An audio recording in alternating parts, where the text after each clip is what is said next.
Are you ready to get on down? Are you ready to get on down? Are you ready to get on down?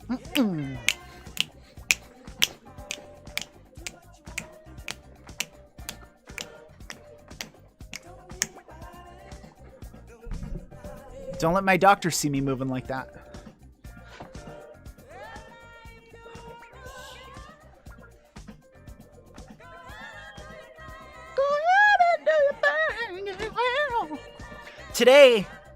Today I am the elven wizard Grixilago.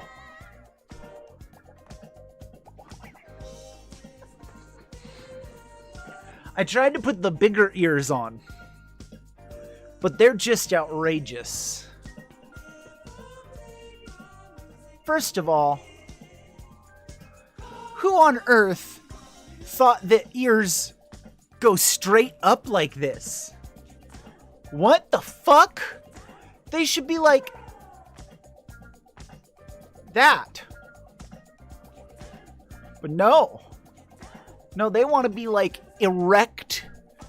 Like, oh, that's a mighty fine looking tree.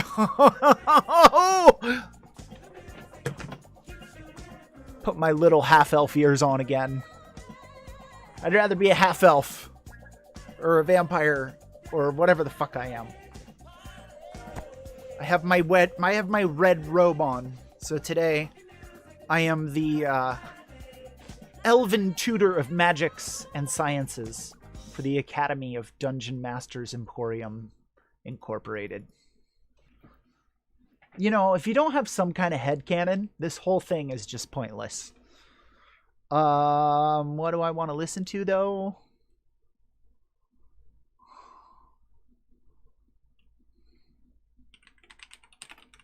Japanese funk. I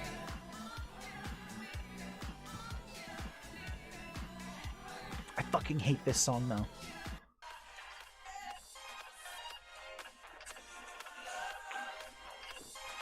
Fuck, this is all just the same playlist. Every one of them are. I don't want to listen to that shit. Orientalism. Interesting. Wes Anderson and the Follies of Modern Orientalism. That sounds like a heck of a class. A heck of a video, I mean. It was just city pop. It was just fucking city pop on loop forever. It's all just city pop. And I'm like, I want Plastic Love. Now I need to hear Plastic Love.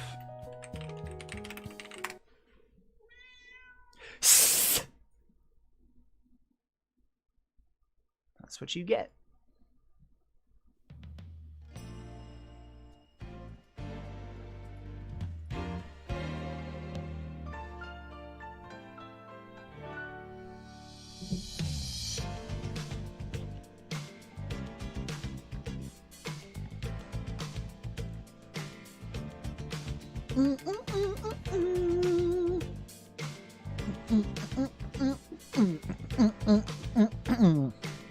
That bass line is just dope.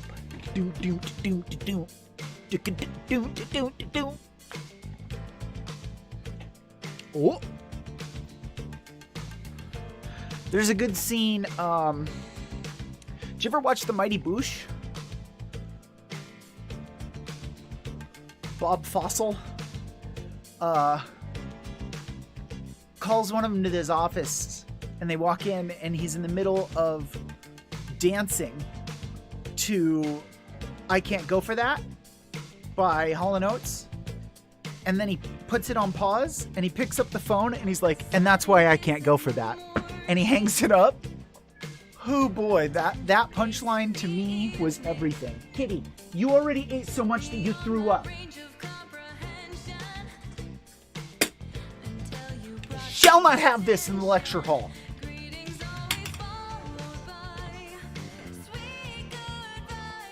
God damn insubordinate students.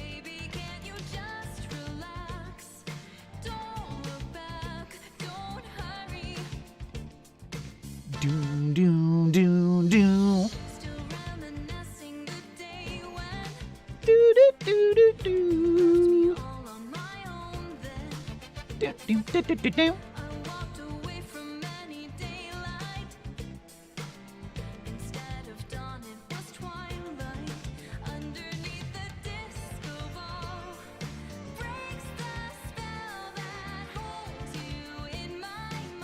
This is like a totally English version.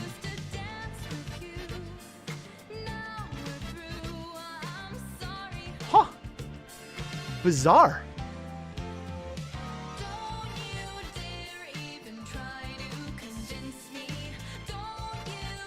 Now, this is a cover. I didn't even notice. And I'm pretty aware of stuff. I mean, I noticed eventually, but... And then if I even look at her, she runs away. So what's the point? What are we doing, cat?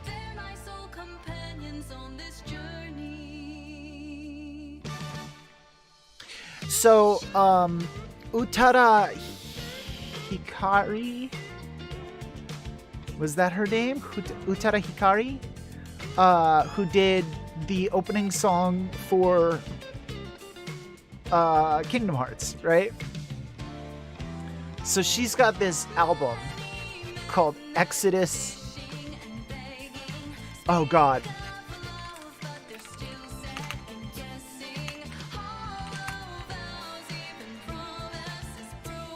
But what one is it? Oh, 4. Okay. So she's got this album called Exodus, right? And of course, me and my buddy, we have this album. Because we had to. We were like, Utada Hikari has a new album? Hikaru. That's what it is. Utada Hikaru. We have to have it. So we had it. And she's got this song called Exodus on the album Exodus. And the line is like, hold on, I know it. Hold on. Through winters high and valleys low, new music on the radio. We'll say goodbye to the friends we know. This is our Exodus 04. So, that song got updated every year in my mind. Every New Year's Eve, my brain is like, this is my Exodus 20.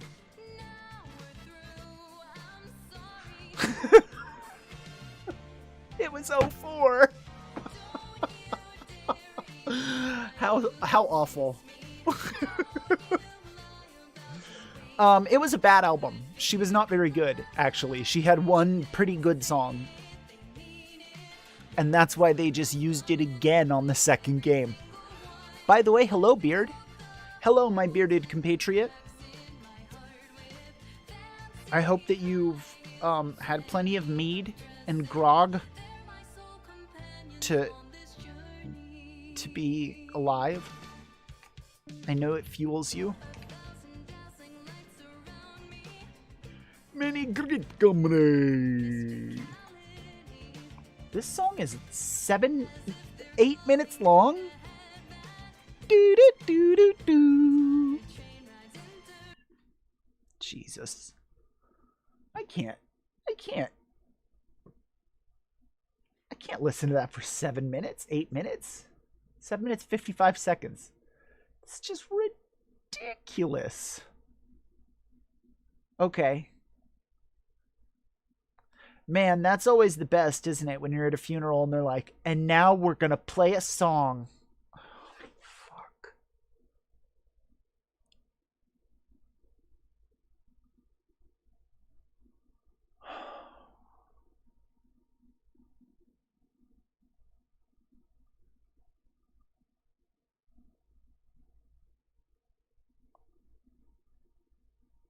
That'd be pretty fun.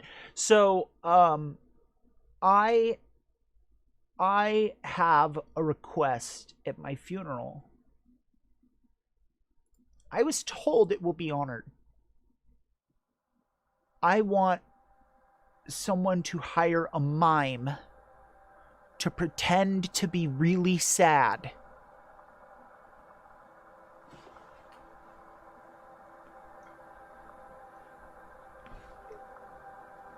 And then he'll like go next to the coffin and be like,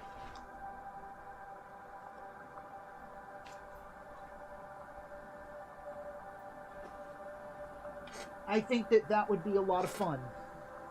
I think that that would be a lot of fun to have. And that everyone who is upset would have to be like, God damn it.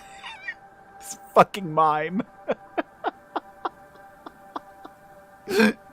God damn it, Garrett. God damn it. A professional mourner would be pretty good too.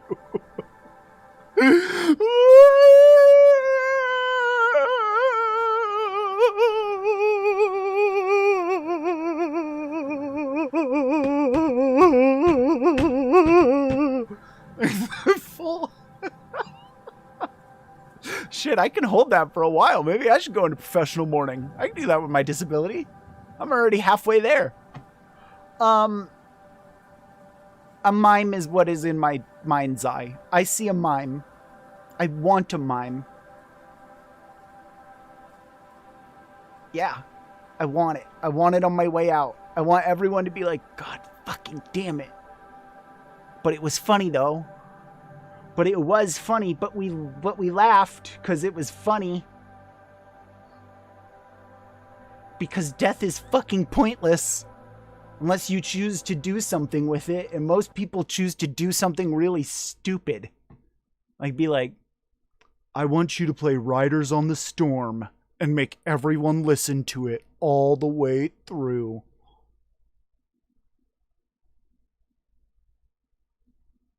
Yes. Yes, Beard. That's my business card. Right there. I am gifted with a advanced awareness of how awful the fucking universe is. So I am particularly inclined toward the ability to cry.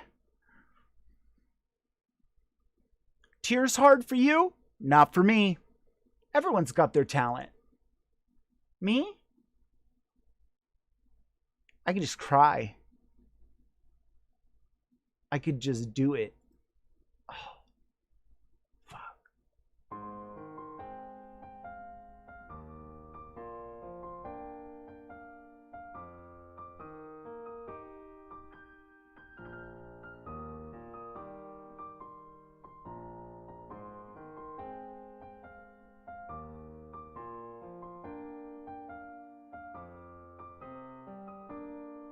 This is seriously like one of my favorite piano. Oh, you guys can't hear it anymore.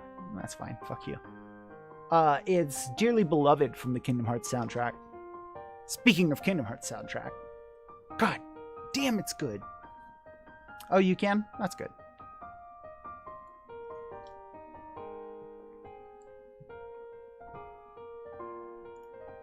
There you go. Give you some volume here.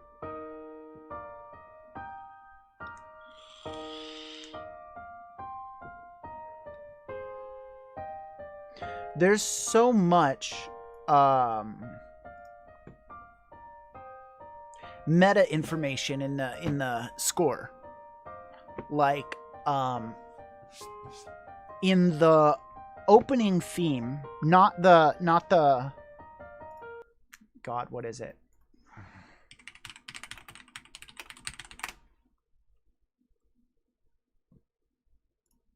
Menu theme.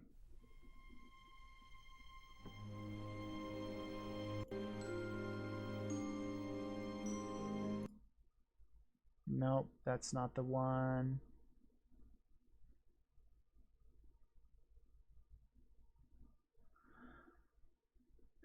It's not Dearly Beloved. It's the other main theme. It plays this little riff that is majors, and it makes sense.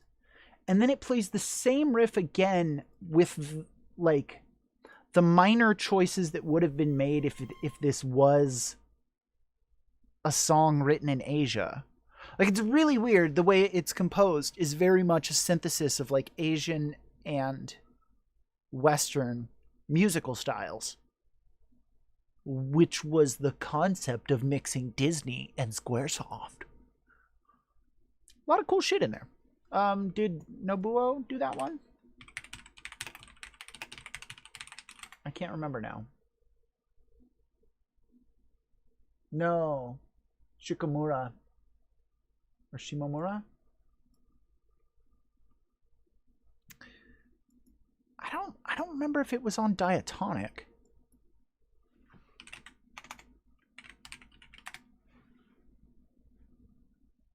Is that it? Is that the one that is the really like Asian sounding one? I'd have to play it. Let me see. Shut up. Don't do that to me. You gotta fix that. You and your cool long hair make me not happy. Because I literally didn't learn anything by clicking through your dumb video.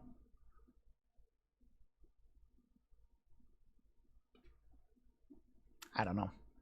I don't know, because I never really played an instrument like that. I played instruments when I was really young, and then I did choir and never looked back.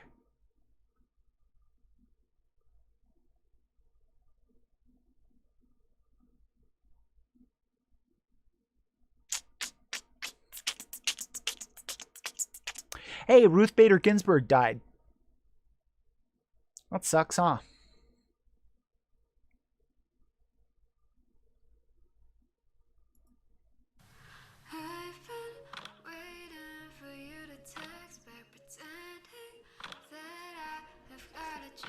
Big bummer. That means Mr. T-Dog will very likely get a Supreme Court nominee.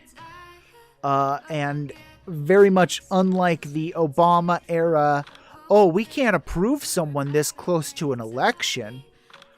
You can bet your ass that judge will be in lickety-split. That's just the way it is.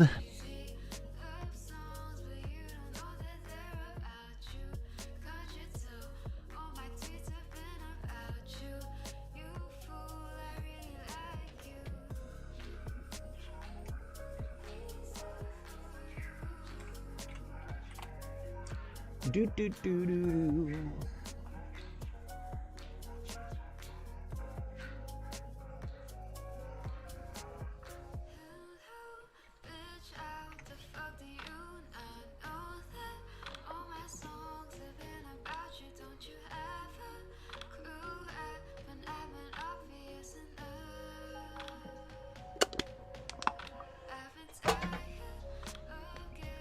Silver Faye. Faye. Hello there, milady. Whoop.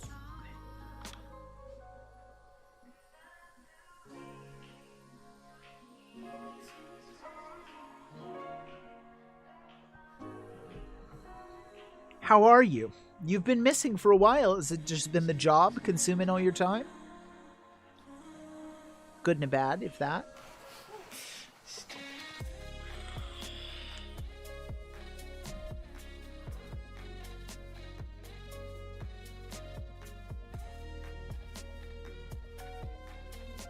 Are you enjoying it? Are you having an easier time? I remember it was a little rough on you at the beginning, and then you said that I think you had met someone else there, another teacher or someone who helped give you advice or something like that. Am I remembering this correctly or incorrectly? But yeah, I'm really proud of you too. I'm really happy for you. To have a job that you actually enjoy. Whew. Good job. But you have to earn a spot like that. So you're worth it.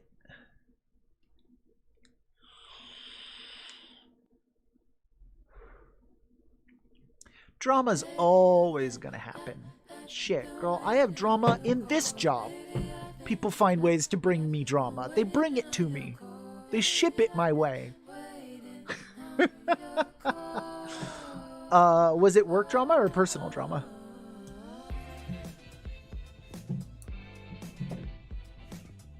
Uh-oh. Uh-oh. Calling me kiddo? This is some serious shit. Hold on, let me get high. Let me get higher. Oh no, what? I still need to meet up with Beard and prepare our return package to you. I've kept the box, so that way I can just kind of switcheroo some of the labels and send it back your way. Oh. Really, it just gives me a box and your address, but, you know, that's something I need. So, social services knocked on your door in regards to one of the children? Because that seems like something that's gonna happen, right? Oh, okay. Well, then I thank you for letting me know that. I won't ship it to that. I would have checked anyway, but... I tell my roommate they want to talk to a 17-year-old Faye.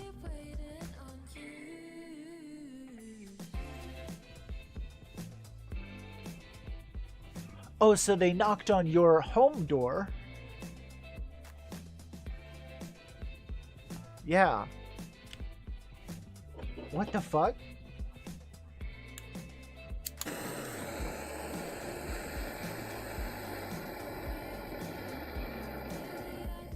Why did this happen?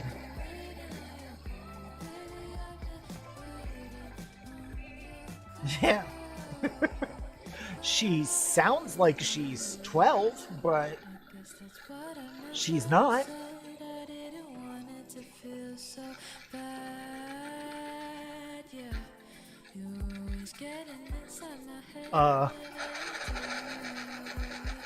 Where the fuck did they get this impression?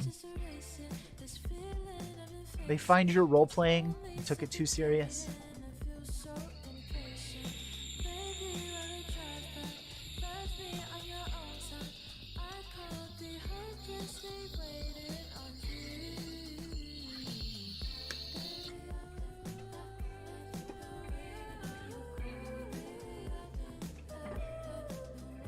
That is really fucking bizarre.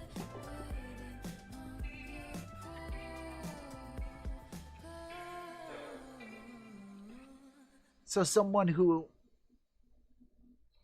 well, those things aren't that hard to get these days. I was going to say that, and then I was going to say someone who kind of knows you, but has access to your address. But then I was like, I can find out where you live. If I know your name, I can find out where you live. If I know where you work, I can find out your name. You're a public person now. You have a job in the public sector. I can find out who you are and where you live. It does represent a bit of an investment of time and energy for someone who isn't like directly next to you to know your shit.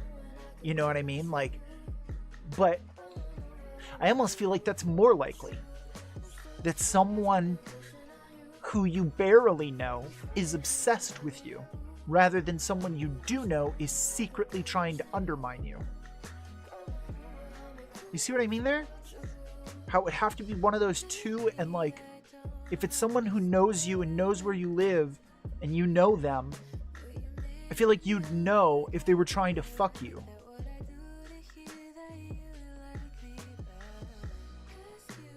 Okay. So there's more to this story now. Now I'm just listening, reading, but...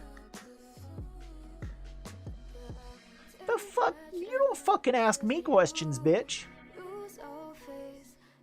You answer my question. Who are you? You get Liam Neeson with the bitch.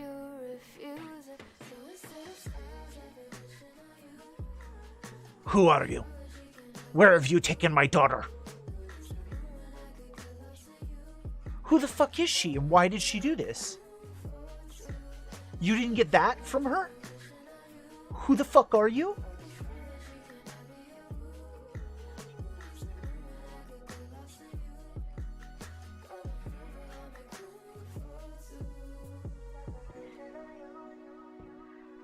Oh, this is the agent, not the person who called on you.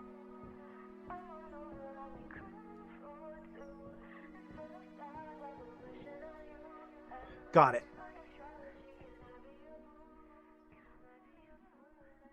So this was a legit person, but you still don't know who actually filed. Yep. Yep, it is. Complaints, legal complaints. If it's just me reporting that I think you broke a law, then they don't have to tell you who I am. If I'm saying you harassed me or like assaulted me, then they have to tell you who I am. But if I'm just like, I saw that bitch doing crack, I'm anonymous.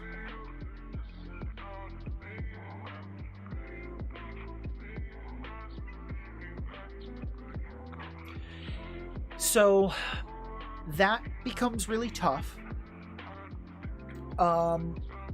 You end up getting, if the person, okay, so if the person files against you over and over, you can file something that means, oh God, I don't even remember the word. It's like grievous intent or something like that. It basically means that someone is harassing you using the court system, and you then file against them, even if they are anonymous. However, for you to do it, there has to be a whole bunch of complaints from the same person.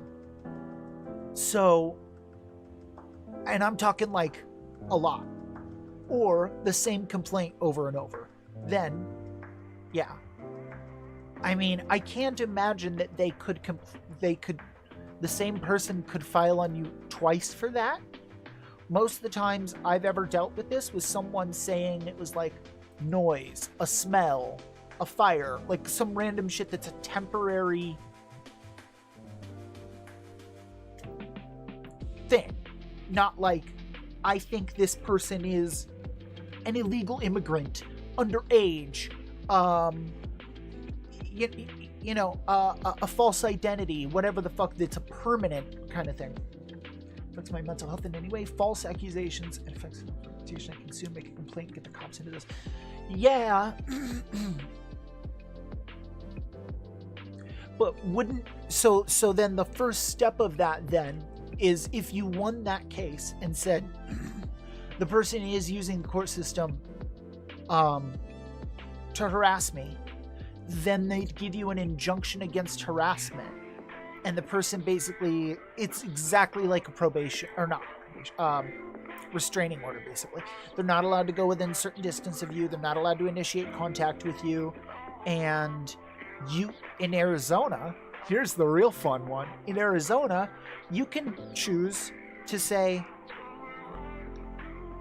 and I think the person is dangerous. And that means that now for the next year, they're not allowed to own a firearm. Sorry. You don't really need any proper grounds to file an injunction against harassment and completely revoke someone's ability to have a firearm. Yeah, if it's one of your roommates, that'd be pretty wild, but like, if it's someone who knows you, right? Let's say I'm your roommate and I don't like you. This requires I have 3 or more brain cells, but wouldn't I go, I'm going to call social services and report that she's a minor with a fake identity.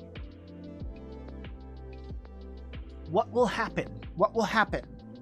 What will happen if I do this? They will come, they will look at her identification, and then they will leave.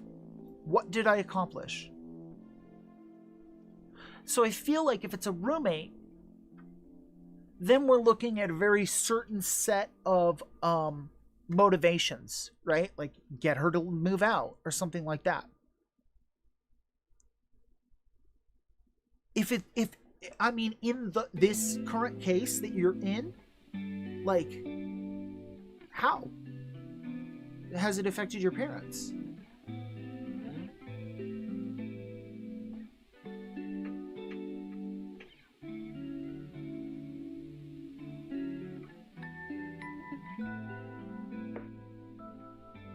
I got you. Well, and that's what I mean, though. That's what I mean, though. If it's someone who knows you, they know you're an adult. And therefore, they should know right? Now here's where we enter should, could, would territory. They should know this won't actually do anything. If I know you, I know you're of age. So I know this move doesn't hurt you. And that undermines my entire motive for doing it. But it doesn't scare you if you... I mean, there's just no reason why it should scare you except for your own, and I'm not trying to slight you here, anxiety or paranoia, which are totally rational, but because it can't actually harm you, those feelings are just feelings. So it's like,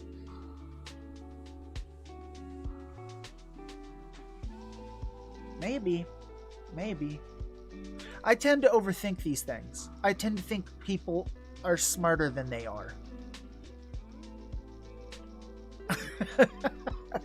And that makes me you know the scene in The Princess Bride where they're switching the cups around? That's me. Ah, but you knew I'd know that you'd never put the cup in front of me. That's me. Hello! Really? Your first game of D&D? Wow! I am the sorcerer Grixilago. What's going on? How are you having difficulties? What kind of difficulties are you having? This would be a great way to start off the adventure. I haven't started with the real talk yet, but today our discussions are D&D themed. We are gonna talk about storytelling today, and we're gonna talk about the structure of the D&D narrative. Next weekend we'll talk about narrative, which is a whole fucking section unto itself. Okay. What type of character do you have? Class, race, and like 2 or 3 words of personality. I have a cunning, shifty, sneaky rogue who is a tiefling. Furbolg. Oh, geez, they're interesting. They're an interesting one for sure. They're the guys with the... Yeah. Okay. With the little red noses. They're cute. I'm going to show a Furbolg to everyone. The traditional Furbolg. So, okay. Which background did you choose?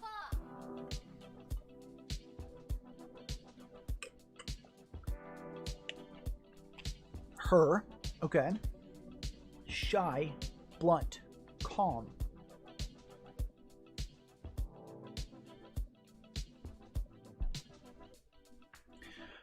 So, I'll start by, I guess, saying this, that there are certain...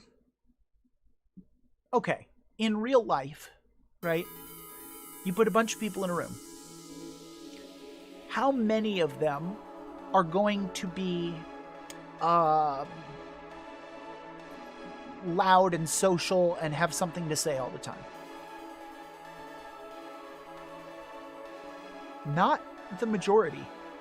Not everyone's like this. This is a lot of trauma to get to here.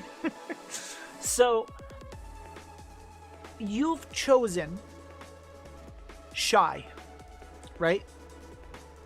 And blunt, but we'll touch on that in a second. Shy immediately says, I'm not engaging in a lot of the social action. So one might think like, okay, cool, good. One might think like, oh, well then that's not a good character to roleplay because you're not talking. And talking is seen as the primary way in which you express your role, right? You are this character. How do you show others who you are, and how do you express your character's will and intention into this fantasy world that your Dungeon Master made, right? So,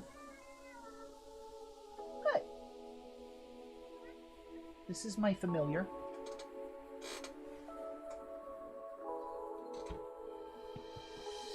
So, how do people who are shy express themselves and convey messages? Well, the first thing that immediately comes to mind is body language, right? So, as a player, this gets really complicated and weird really quick, so I'm sorry, but if you just let it all wash over you. As a player, you are trying to, like you have this character, and I can write down all their personality traits on paper, right? I'm shy and blunt, and what was the other one? Calm. Man, that's a rough combo, but okay. Shy, blunt, and calm. So, I'm wanting to take those things that are just words on a piece of paper and have them become things that my other players at the table would say describe my character. That is what becomes important, right? That's the act of role-playing, really, is taking the information that's here and turning it into something that everyone else understands. So if I go, okay, guys, I have a new character. Are you ready? I will crush my enemies! What type of character is he? Well, I just expressed quite a few things. Like, you can kind of get who my character is on just that. So, to show aggressive, bold, confident, maybe it's all just an act, you know?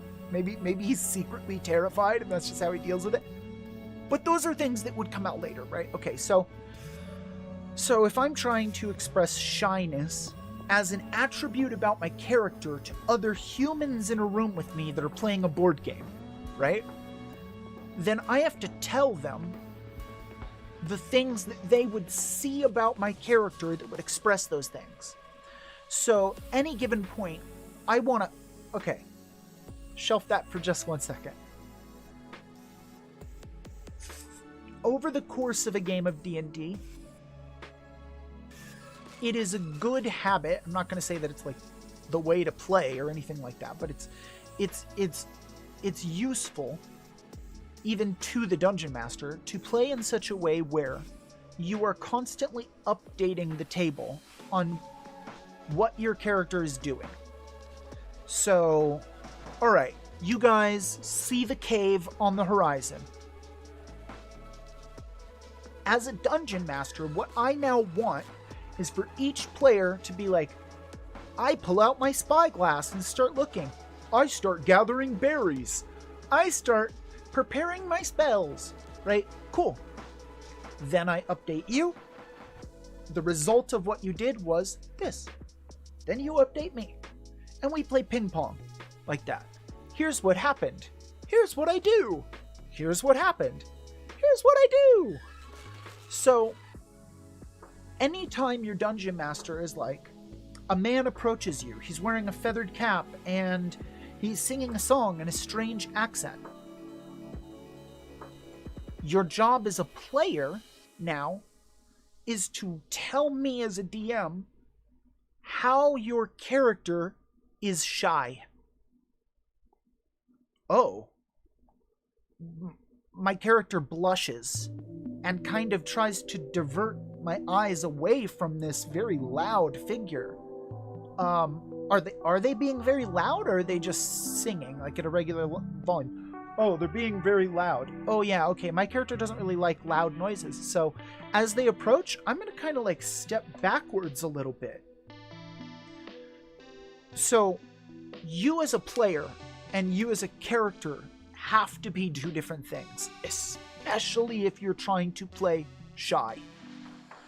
Because if you as a person are being shy at the table, you're not going to play very good ping pong with me.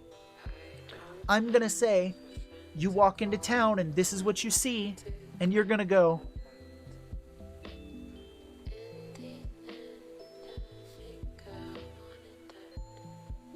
anything else? Yeah, you see some dudes trading, and a guard beats up a hobo, and some dude draws graffiti on the wall, and then the tavern closes and all the drunks come out, and then this happens, and then this happens, and then this happens, and I'm just waiting on my player to tell me this is how my character reacts. And it doesn't have to be an action. It doesn't have to be, oh, well then my character runs up the guard tower and rings the bell. It could very much be, I kind of recoil, and I turn all my body language very much inward, you know, to show, Alexa, stop, to show my worry. That's fine. You gave me the response, because now I can say, the guard walks up to you, seeing your body language. He tells you, friend, there's no reason to be afraid. We work for the people. Ting. Just pass the ball back to you. What do? How are you going to handle it? I continue to not talk. In fact, as he approaches and starts talking to me, I start trembling and full on look at the ground. Thank you. That's all I need. That's all I need back from you every single time. If you want to be shy, all you have to do is tell me how your character is acting with shyness. We don't get to read characters' minds very often. Sometimes players will say, oh, my character's afraid of snakes, so he would be terrified. You see him looking scared, his arm, the hair's raised up, blah, blah, blah, blah, blah. That's kind of letting everyone read your character's mind a little bit. But you never, go, my character begins reminiscing about his father. There was this one time my character's father and he were on a lake, fishing. And, hey there, Somali. You don't go into flashbacks. You don't full on show the contents of your character's planning and mind and stuff like that, but you definitely can say instances of what your character's feeling as regards to what someone near you would just pick up in vibes, in body language. Oh, my character's pissed. Ooh, that makes my guy really happy to see one of those. He starts kind of jumping up and down in his seat. I just feel guilty. My now ex-boyfriend is the DM. Oh, man, 20-year-old improper reference. Sick, smooth brain, comment. That's dope. You gotta get out of that campaign. I'm sorry. You gotta find some new friends to D&D with. That campaign's not going to go your way for very long. Just, in a perfect world, we could all hold our feelings back and leave this to be just a game. But Dungeons & Dragons is not just a game. It is so much more of a dynamic interaction between people that you can't just go there with competitive blinders on and be like, just not going to pay attention to them. I'm just going to bring my A game. Nah, you gotta really work with somebody, and relate with them on so many different levels, on this fictional level that you're inventing, on an interpersonal, who brought the snacks and who paid for pizza level, on the level of is this person going to... I'm sorry, I don't know which one I said first, but like the level of in the story, you're interacting with their NPCs and stuff like that, which if they have any hidden emotions towards you are going to seep out through random interactions. Then you're also dealing with them in terms of like negotiating the interpersonal relationships that you have there. Like, is this person more their friend or my friend? We have to leave this room. And then there's still going to be feelings and thoughts. Yep, you open the chest and find it's a mind flayer. You're dead.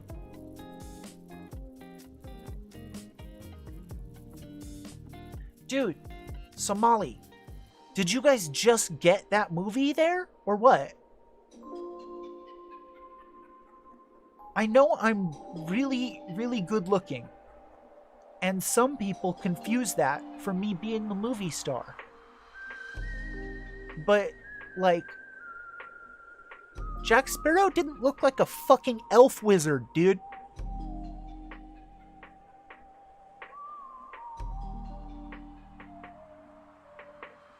Like, do you just see eyeliner and you're like, oh, the word for eyeliner in Somali is Jack Sparrow.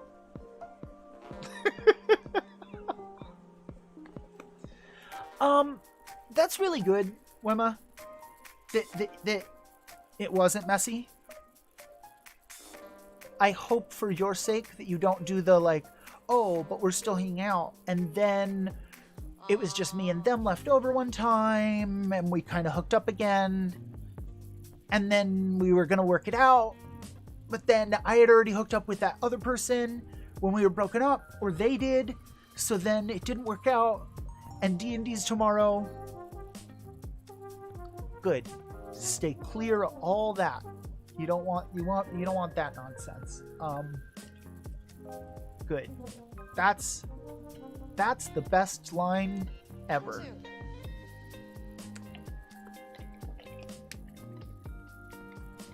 Rephrase it. Say, I am taking better care of myself.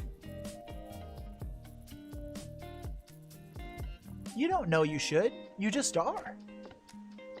With a statement like that, it's obvious. You are trying to take care of yourself. Good job. And no Gatorade for me, cheese. To the subject at hand, as far as D&D goes, and I love all the upper conversation about D&D. Like, that's why I started this little segment on Saturdays, is to have conversations like this. But like, it is a really, really good way to have interpersonal like relationships with people on a level that is non-confrontational, non-competitive. You work together to do something, you know? You might do better if your ex is another player rather than DM. That might get adversarial, but like 53 minutes ago, or like when was the first time I ever streamed? Because that would be on Ustream in 2008.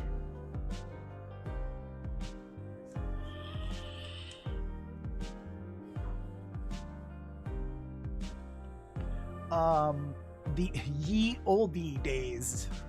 You gotta put an E at the end of that olde days. Oh god, it was before that. It was on Mudkips. Fuck.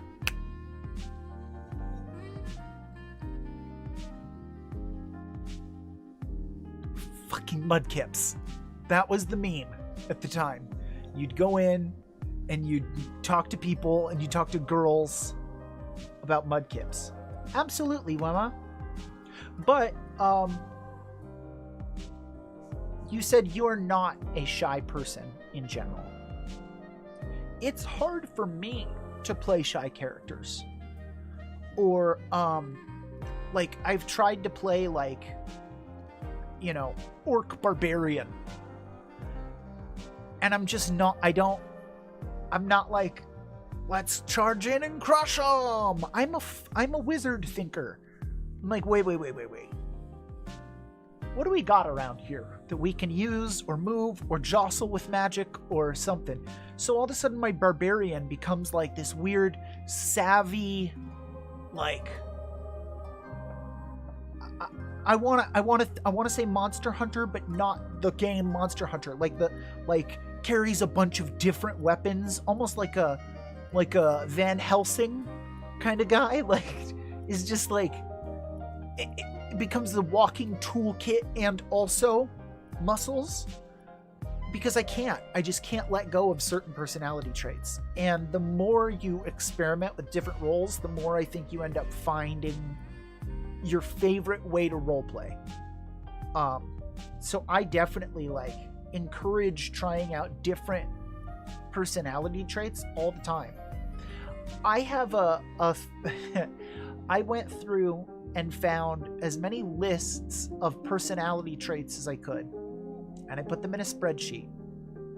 Then I separated it into 3 columns, and then I randomly generate the order those things are in. So it randomly generates 3 personality traits, and I use those for NPCs. And sometimes they're very weird, like religious, perverted, and loyal.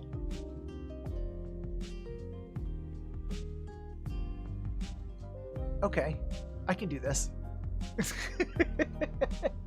Oh, cool, you joined. Awesome. That's really cool. Thank you, Somali.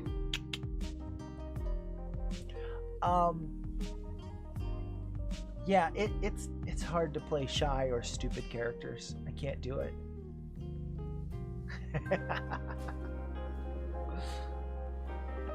Taicho. Boop, boop, boop, boop, boop. You are just thrilled as can be, aren't you? Just thrilled as can be to be here with me. Little Michi. Alright, pull on them whiskers. Whee!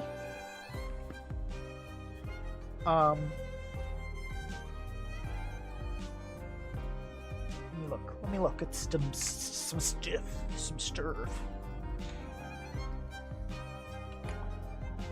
Let's put up the subject box. We're gonna say the subject is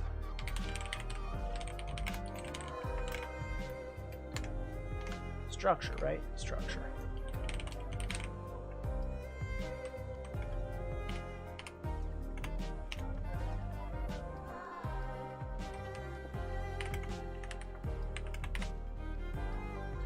Cool.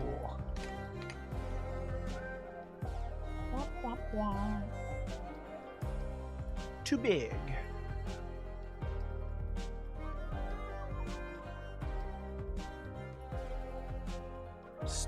Still too big.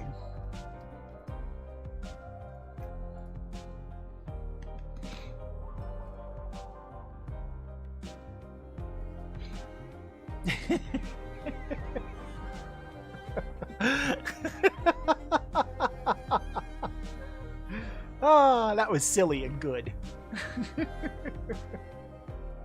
It was funny, kitty. Smile.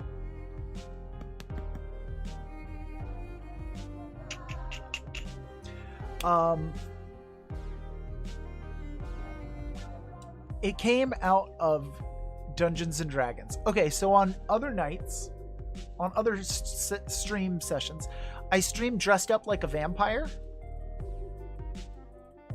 There's not a good why. There's not a good why or reason why I do it. I just do it. So, since it's Dungeons and Dragons today, I decided to be an elf instead. I love it so much. She'll be chewing her paws like this, and I'll tap her elbow. So she'll be like, and her ears go back, and she gets all fucking mad at me. Huh. yet you still lay on my head every night when we sleep. She sleeps right here and puts her chin right on my forehead, and that's how we sleep. Develop your own lecture that you can go on tour with, your speech. Okay, let's do a big ol' hit of weed. Go on, kitty. Ow! She was like, let me dig in on my way out. And then we're gonna get started with episode 2. Attack of the Clones.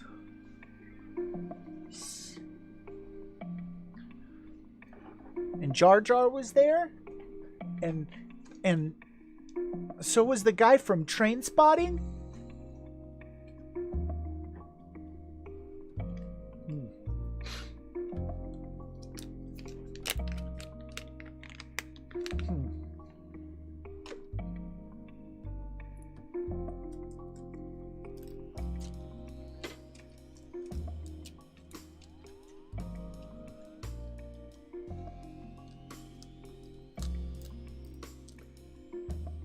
I can't hear that one that you just did. Dun dun da da da da da da da dun dun da da da da da dun dun da da da da da dun dun da da da. Oh, I was doing Eye of the Tiger. Oh, Duel of Fates is fuck, I can't hear it right now. I gotta fucking play it. I'm gonna fucking play it.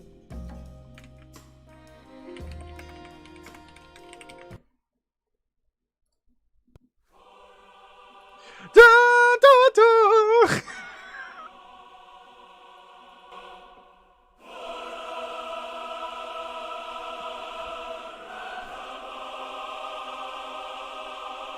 Behold my power! First, I start here. Next, I assimilate the entire organization into my ways. Then, I turn them against themselves, arming the populace and taking over the entire city. Once I have control of the military, I won't stop there. No, I'll move from city to city, taking them all in my name. And all who fall shall rise once more, as the dead do, and serve me in undeath. If you cannot serve me in life, maybe you will be more useful in the afterlife. I was inspired.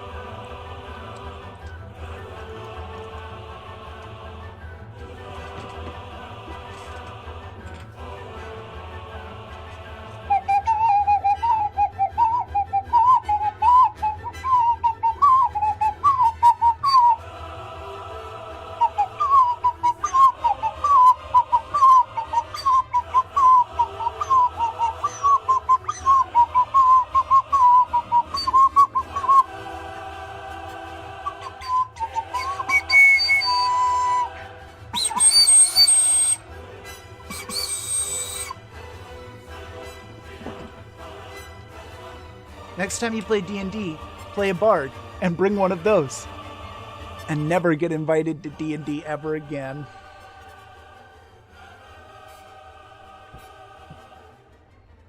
I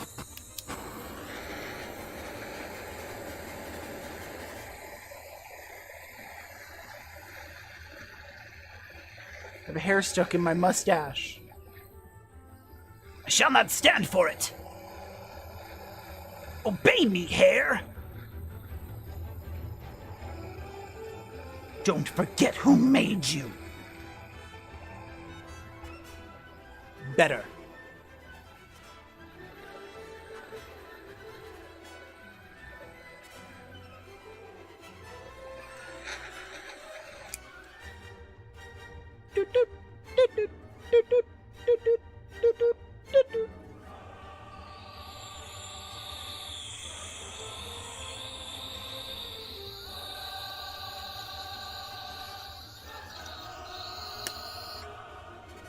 Okay. So once upon a time, there's this dude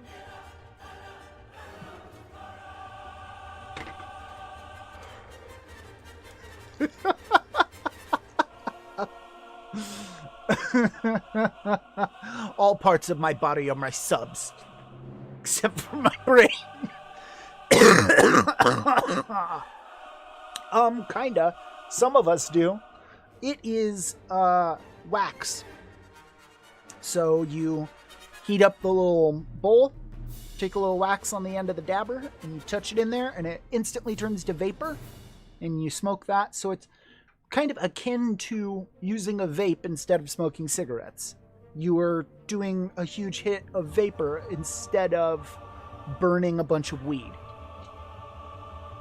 So there's less particles that get in your lungs and stuff like that. And I have an immune disorder, so it helps to not have as many particles of other shit to fight. That way it's just cleaner, more pure. Also, like, someone who regularly smokes weed, the first time they ever smoke a dab might throw up from how much you get at once. And when you have a really, really high tolerance, the only way to overcome that tolerance is to massively increase the dosage like that you're taking in at once. Because I can sit and smoke from a pipe all day and it will just never get me high.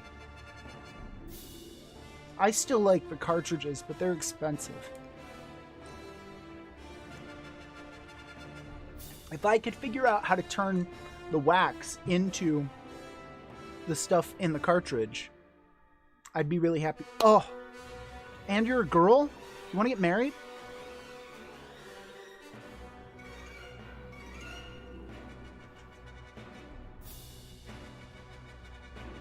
Come on. It'll be cool. We'll have a elf-themed wedding. I fucking hate it here. It's awful. I hate it. You're a bit young. It's old enough. I'm sure in the Netherlands that's more than old enough. Whoa. I was just told that I'm too old for an 18-year-old. It happened. It was my choice before. Now, it's just a truth. Old enough.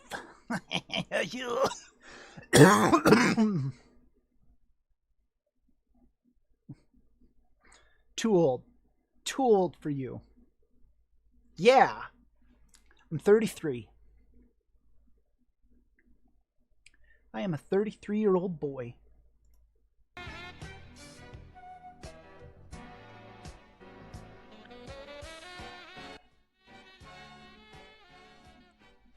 Okay. I'm hoping that music is so quiet that you can't hear it. Because I like having music on, but we're still cool.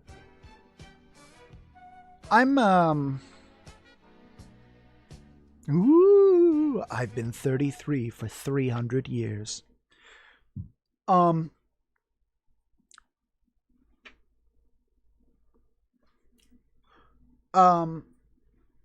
Yeah, no, I would be friends with like younger people or play D&D with them and stuff like that, but dating someone that much younger than me anymore is just like two wildly different life experiences.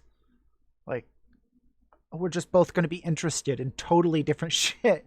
Then it becomes more and more like that as you get older, where you're just like, oh, the minimum age is way too young for me now. But there's still guys my age that date 18-year-olds, so I always look at them and I'm like, are you mentally 18? If you're 30 and you're dating an 18-year-old, let's say that they're mature for their age and they're mentally 23. That makes them 5 years mature for their age. You're 30. Are you mentally 23? That's where I go with it. He already thought I was unstructured with my life. Hey, fuck it. It gets better as you get older. I'm very unstructured. That's what I have Scissor System for. I go, hey, I need to do that thing. Can you remember that for me? She's like, yes, I can.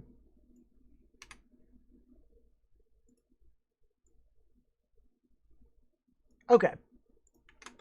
Let's do this thing, shall we? Getting ready to do my thing.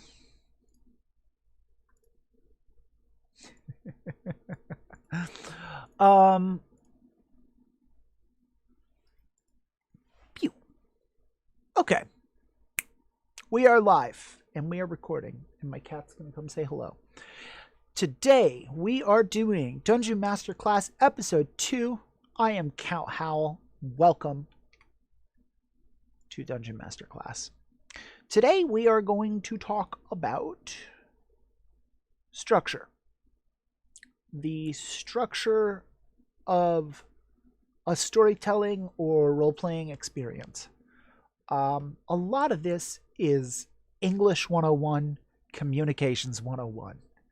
However, taking that and putting it in the language of the game tends to eliminate some different things. So some of this might seem really, really basic. I'm going to be reading large chunks, and then I'll pause and talk about what I've read, and I'll also take comments and questions from chat as I go along. So, Section 1 is in regards to plot. Plot is the description of events and components. The events is the larger acknowledgement of mechanical elements of what happens in a work. So we're talking base level here. What are the events of the story? Oh, they gather a team and they crack a safe in a casino and they steal the money. Or, oh, they get a crystal that they then forge into a sword and they kill a dragon. These are your events. Super basic level here. Then we have the setting. Setting is a more ethereal thing, but again, it's super easy to conceptually grasp. It's medieval fantasy, it's feudal Eastern kingdoms, it's space marines, it's sci-fi, it's fantasy, it's the environment in which your events are going to take place. So those things represent your plot. If someone says, what is the plot of this book? You're going to say it is a sci-fi novel in which a character combines two halves of an AI that were never supposed to be connected so that it can be truly sentient. Or actually, I don't even need to add that last part. A guy combines two halves of an AI. That is the plot. Now, if I said he does it because they've promised to, get the money that he owed off his back, and, he's convinced by one half of the AI that it's really a good person, it deserves to be the thing, and all of that is your story. Your plot is just what did the physical bodies do in real virtual space.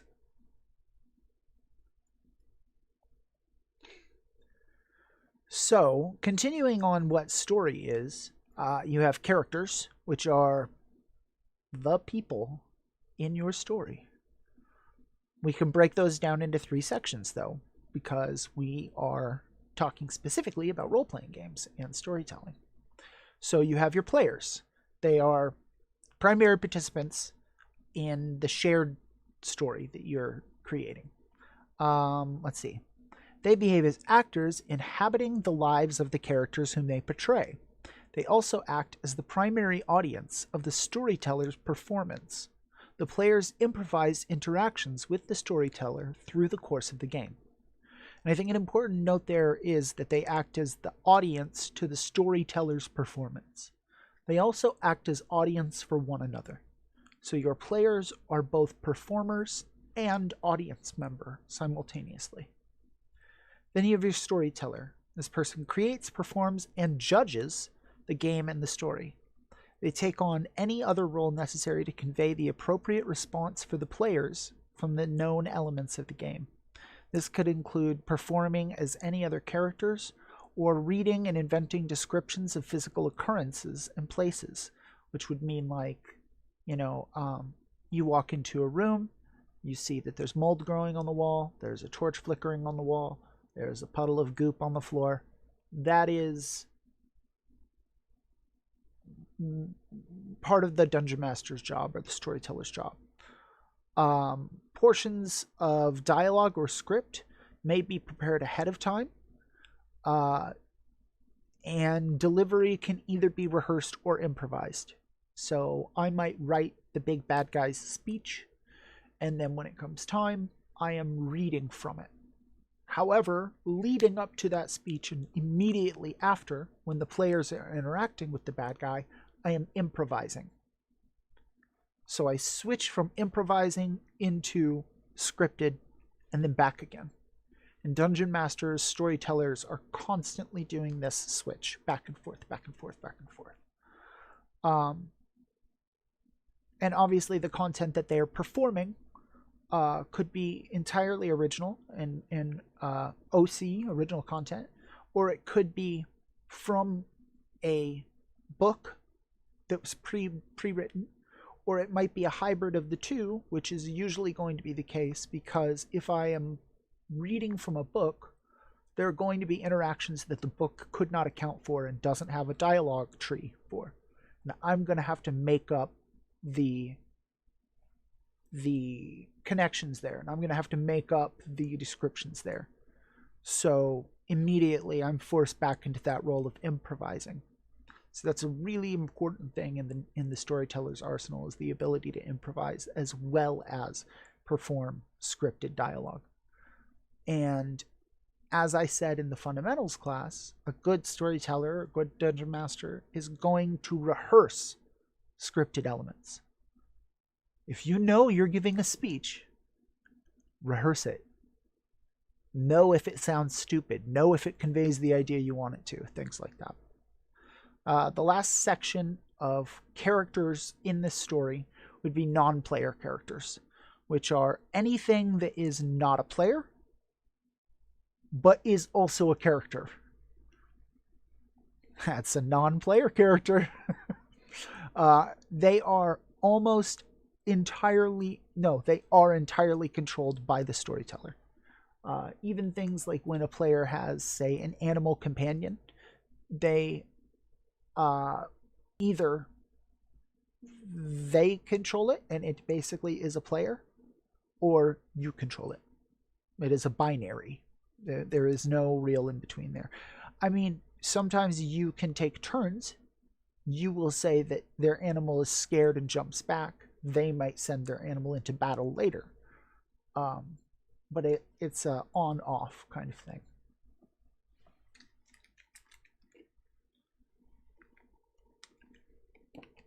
All right. So after characters, we have motivation. Motivation is the reason why a character acts or behaves a certain way. It can be assigned to an individual, or you can assign a motivation to an entire group. A group's motivation could be more overarching and more complicated than an individual's, with lots of tiny goals,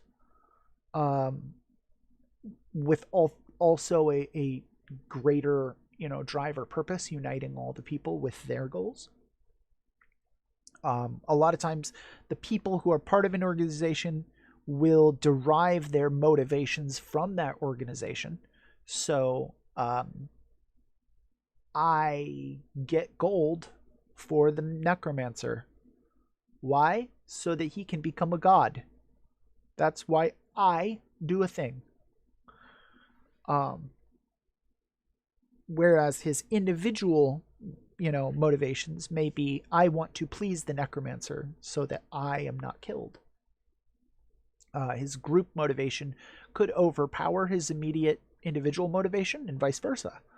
But knowing that having a group kind of assigns additional motivations is a little bit important, while also retaining individual ones.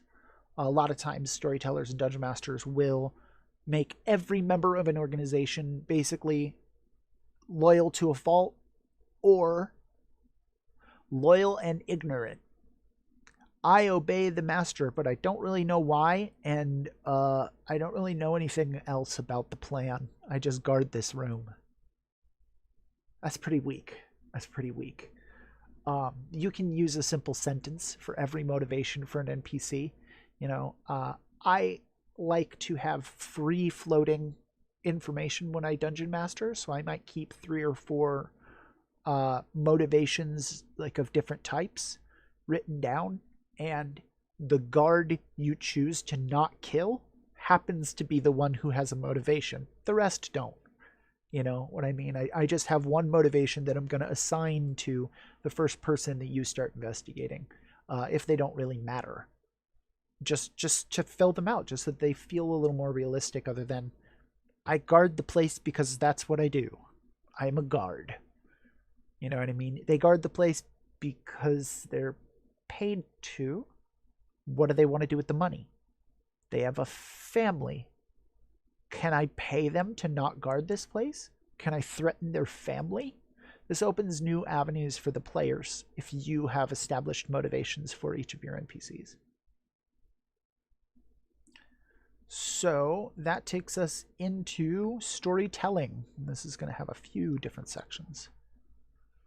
So swig some more Gatorade. All right. So first we have delivery. And underneath delivery, we have voice. And there's several things that can be done with voice in performance and storytelling. Obviously, accents are a big one. And as you're creating a story, as you're creating non-player characters, assigning accents to groups based on race or region or class, things like that, can help your players identify members of those groups faster and more easily. And also, not only does it make each area or group feel a little bit more unique, but also your players will feel some sense of reward for having inevitably picked up on this pattern that everyone from this region speaks this way. Now, when they meet someone who speaks that way, they might assume they come from that region. You could even subvert that expectation and have that person be a spy. They're pretending to be from that region. Things like that, but implanting that into your game is always really beneficial. The next thing you can do with voice is modulation of pitch, which is obviously going from deep growls all the way up to light, joyful tones. That way you can kind of help convey different characters. Those are different personalities entirely.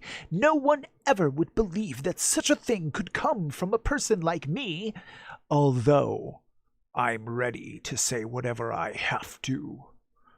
You know, each of these things are pretty much just modulations of pitch, as well as a little bit of style. Style of voice kind of takes into account the balance of like everything else. The combinations that lead to a nuanced voice that come from these elements of, you know, language or accent or pitch, gender, you know, do they have a disability that affects their voice, things like that. If you can note each of these down for various speaking characters, real people have these. If all of your people sound exactly the same, they don't sound real. That's that. Next, we have pacing, which is how fast you read through information or perform. So, if you're reading a description of a place, you can alter the speed of the perception of that place. What I mean by that is to say, you walk into the room and you hear the faint dripping of a cask leaking at the other end. A long, cold chamber with nothing but darkness in its corners. This is a lot different than the bustling metropolis where all sorts of carts hurriedly crash by and bump into one another, and people yell and scream different prices at each other in the marketplace. You can hear it all the way from where you are.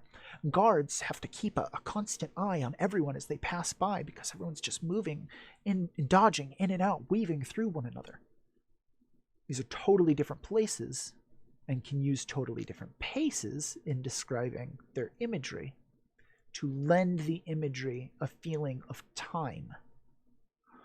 As you describe events, a clock starts ticking in the imagination of everyone you're talking to. And they look for things that they can map time onto to understand how much time has elapsed in the fantasy that you're creating, right? Because I can say, oh, you choose to wait? Great. 10 minutes pass. Or, oh, you choose to wait? Great. I assume that means you're staying at the inn after about a month. Both of these are totally normal and acceptable within the shared role-playing experience. So when you enter somewhere, you need to know how quickly time is moving. And the best way to tell you that is through things that move. As you describe things that move, the number of details you add to that thing, the slower it moves. This kind of creates the illusion of having more time to examine the item, even if I say that it flew past your face. And as it did, you notice tiny etchings scrawled within the bezeled surface. These etchings resemble letters, and each letter appears to be of a foreign language. The item then lands hundreds of feet away. Wait, what? Well, I said it was traveling very fast as it flew by. Then how the fuck did I notice all those things about it? Right? If I just say, a red blur flies past your face, that describes something different. Now, if I say, a red blur flies past your face, now I've added even more velocity and speed to the item through my body language and the rate at which I actually say the words. The faster you say words, the faster things seem to be happening. Next would be volume. This is how loud you read your lines to the players or audience. Generally, an even tone. Generally, finding the volume for the room where everyone can clearly hear you and sticking at that volume is fine. You can do that. However, a loud delivery can make things feel exciting and action-packed, whereas a quiet delivery can make things feel claustrophobic or serene. And then transitioning very quickly from one to the other can make a feeling of suspense. So the next section is viewpoint. Viewpoint gets tricky with role-playing games.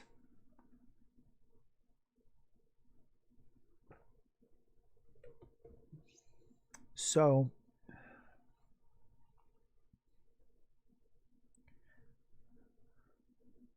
there's direct speech and indirect speech.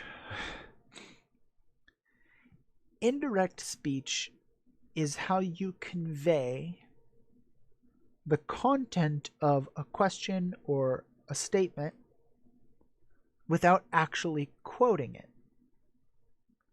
So if I said, he gives you directions, we can assume that the directions were, he tells you Go down the street, take a left, go 2 houses more, take a right, look at the purple dumpster. After that, you're going to walk 200 yards to your, I can just say, he gives you directions. Okay. Then as you go, I go, okay, his directions said to go left at this point. This is indirect speech. Direct speech was the example where I said, he says, go down the street and go left. This is something that people will jump back and forth from a lot, from direct and indirect speech. Indirect speech is really, really, really useful for a dungeon master because you can do this, okay? You find a magic sword, and when you pick it up, it says, "My name is Wraith." It continues to whisper in its guttural tone in your mind, echoes of madness and paranoia, constantly reminding you that something could go wrong. It whispers over and over throughout the night. It won't let you sleep. Every time you begin to sleep, it whispers once more, repeating the same phrase. I am Wraith. Right? If I wanted to talk as Wraith all night, the talking sword, I would lose my voice very, very, very quickly. But if I introduce it in his voice and then use indirect speech to tell you what he says in that voice, you can do the work for me with your imagination. You now know what he sounds like. Just imagine it for me so that I don't have to do that with my throat. It's a really, really, really useful tool in my arsenal. I employ that quite a bit. So then we have, oh man, this one is just lame and stupid to even talk about, but it's useful. First, second, third, past, present, future, direct and indirect. Okay. First person point of view. I climbed the ladder. Second person point of view. My character climbs the ladder. This happens a lot in D&D. Alternating points of view, jumping from first to second to third to fourth. There is no fourth. But just the concept of like, okay, third would be Mathis climbs the ladder. Rock Chomper climbs the ladder. Whatever your character's name is, you then describe his actions. In the second person, you describe it as something you own, which it is partial oneness with your character. In first person perspective, you totally are your character. I climb that ladder, right? So then you have past, future, and present. You have he climbed, my character will climb, my character is climbing, or my character climbs the ladder.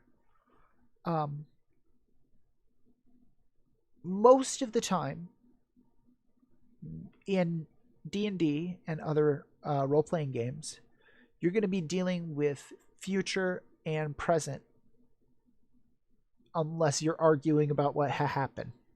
But players don't usually say, like when you tell them they go into a dungeon, they don't go, Davis climbed the ladder. Like if you were writing a book, a novel, you might do it from that point of view. But players see themselves as actively participating in real time, so they're going to say that I climb, or they're going to set it up for a present because the DM is the one who actually advances time. So they're going to say, I will climb the ladder. Then as the DM, I say, as you do, it falls apart. Right? So if you say, I climbed it, no, you didn't. Because as you tried to, it fell apart. So you try and do future and present, unless you're arguing.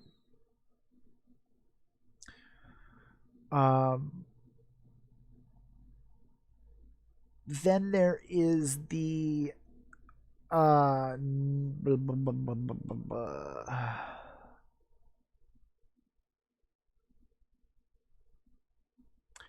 DM acts as a neutral objective at times, which doesn't really have a first, second, or third person thing. It's more a universal truth speaking in a way, like oh, magic doesn't work here, is both an observation and a magical statement about that changes reality in a way. The imagined reality that you have has a certain set of rules, right? I mean, like, physics works there, right? Unless it doesn't. And you have every reason to think it does. And the objective, neutral objective point of view is going to only kind of document the things that are true about the fake or virtual universe. But that acts outside of, first, second, or third, and more occurs in present time. Or, it's pretty much always in present time. This doesn't happen. Or, everything lights on fire. Oh, okay. This isn't told from a point of view. This is just a true thing. So, that brings us to narrative.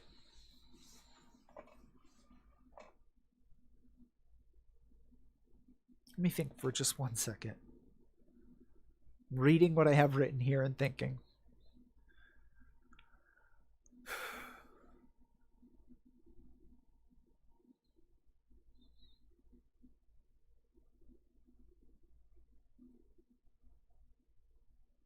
So, you have a description of events that are going to happen, and you have people that are going to do those events. That is not a story. A story is why those people want to do those events, or how that event comes to happen, in what way. As you begin to ask questions about the why and the how of the plot, this is a story about a gem heist. Well, who's heisting the gems? Well, we have our characters. Great. Why? Well, each of them has their reason. Okay. How? Oh. Well, Ocean's 11 style. They all do the, super special role. Okay. When? Where? Well, where is the setting? But all that is these extra questions that you begin to add on is the narrative. And it's within that that you begin to get to the theme of the narrative, which is the way in which all of these collect. So all of this kind of aims to put you or the audience, and give the audience a reason to care about this story. Why do these characters matter? Why are we watching this? There's security footage of everything on Earth. Why are we watching this camera right now? That importance and that meaning is imbued to the thing by aspects of its narrative. So narrative deserves its own whole frickin' section that's longer than this. And we will do that next Saturday. That will be 9/26/2020. I'm going to try and be on at 9 a.m. PST. If you are interested, I stream Monday, Wednesday, Friday, Saturday. Twitch TV/Count Howl, or you can go to live.howls.cc. And every Saturday we'll be doing this. We'll be doing Dungeonmaster class, and I'm going to try to teach everyone as much as I can as to how to be the best storytellers we can be. So thank you for your time, and I hope you have a wonderful week. Count Hal signing off. Bye.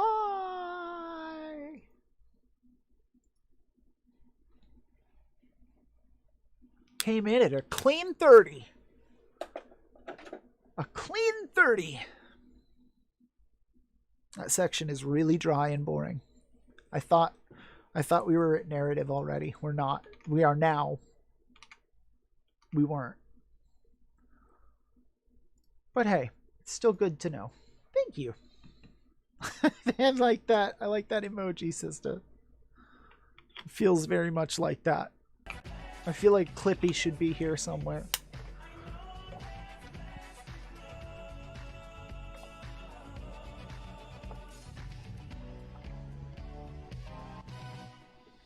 I feel though, like I've said before, you know, these are just things that people don't really think about when they sit down to make a D&D session happen.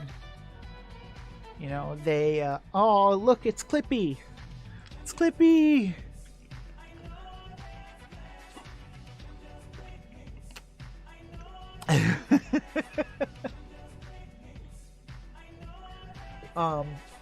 You know, usually you sit down and you're like, hey, I've got an idea for a campaign. I've got one right now. It's going to be a war between a bunch of different, like, barbarian tribes, like orcs and ogres and trolls and stuff like that. That's the plot.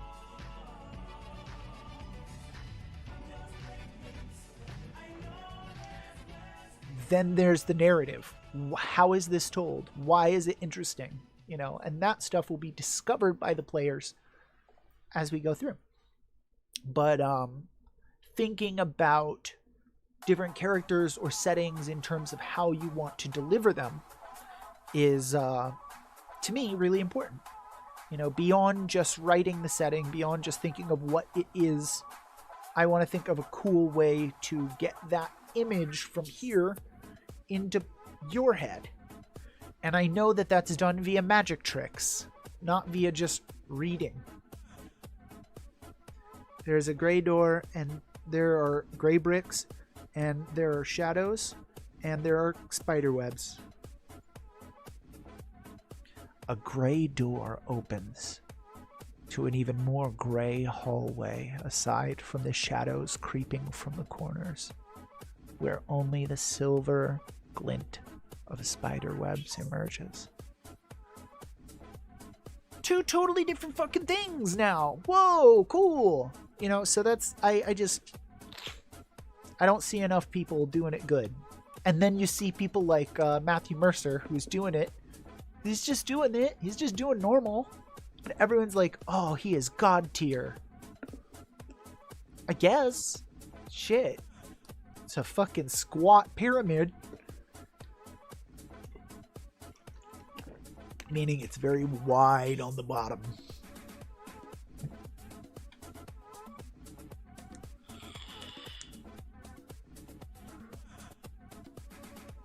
Again, I never mean to talk bad about Matthew Mercer. He's just someone I'm jealous of. I'll just say that up front. I'm just jealous of him.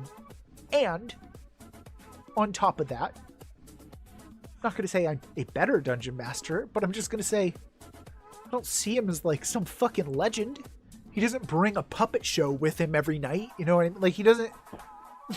there's nothing like... Give me money. I will hire a fucking writing team and an animation studio to come with me every week. We are fucking virtual making this happen. And he has that money. They just play regular D&D. That's cool. Fucker. Piece of shit. Dumb asshole.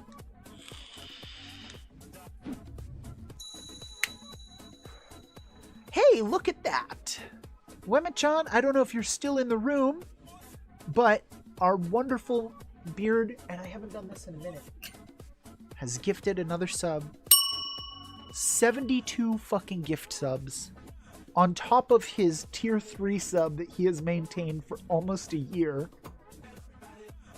I just have nothing but appreciation. I love you, buddy.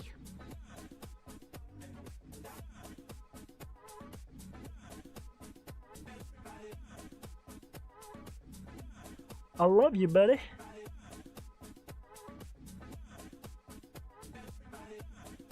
You have some monies.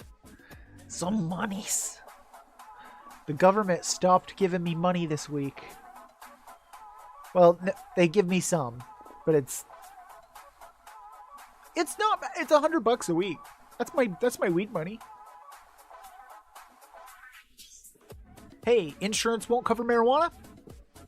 Thanks, COVID unemployment relief. I know, sister, you got screwed with the 1 week fucking shit. So is your next one going to be 3 weeks or just 2 weeks because you started in the middle of a week? Or did you start in the middle of a pay period and only had 1 week on the pay period and then you're going to get... I've had either happen.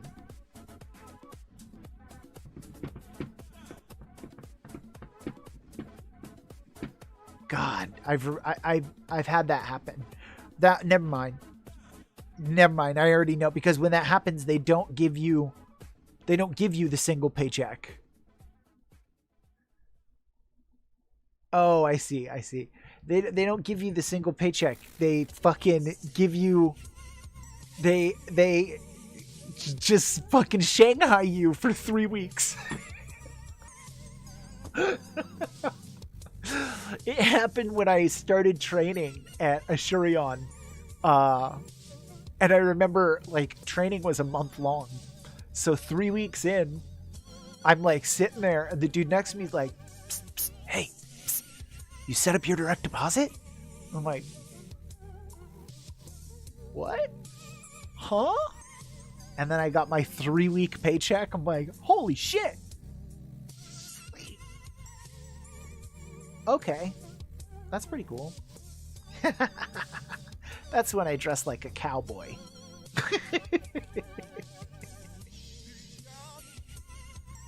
I'm gonna have to come back in that costume again someday. Maybe I'll do that next weekend. A sudden feeling of loneliness. I said hello to you when you initially came in the room, Callie. If you leave and come back, you don't get more. This isn't like McDonald's. You can't come back with the cup and get another refill here. And Wemma, I hope that you overcome that feeling quickly, because it sucks. You will overcome it, but it sucks when it's there. And you obviously are welcome in our Discord server to hang out and talk to us as much as you are willing to talk to us. I talk on there far too much. Fuck, yep. And now it begins. Now the icebergs begin to cut adrift, and everyone has to choose which one they want to be on as they float apart. Like, this is hard, man. It's, like, especially right now. Maybe if you guys are chill with each other in like 6 months, then it wouldn't be weird for me as your friend to be in a room with both of you. I can be like, okay, yeah, there's been enough time.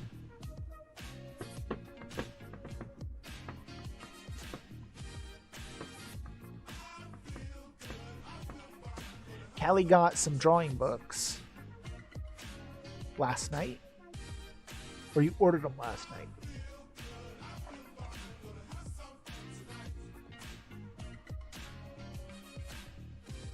Oh well is a good way to think about it. That's life. It's honestly the best way to deal with most trauma, is to just be like, oh, well, yeah, okay. You know, I'm not that big on voice chat because I'm always like watching a movie or playing a video game or something. But we have some other people that always want to voice chat, so they'll probably be happy to have a buddy.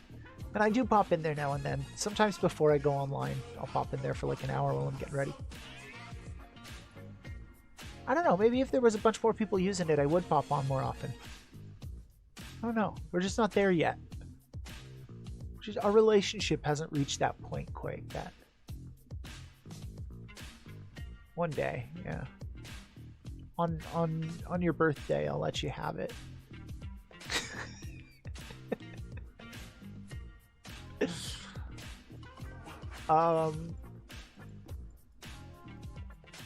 Where are you from? Oh, you said Netherlands. That's right. Derp. Your English is pretty much fine. How long have you been learning English? They teach it to you in like primary school there?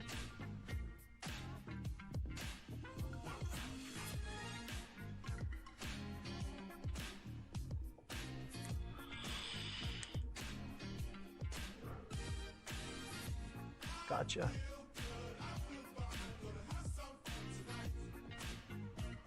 Oh, awesome. You're like, I don't know much, but I know what a hyperbolic time chamber is.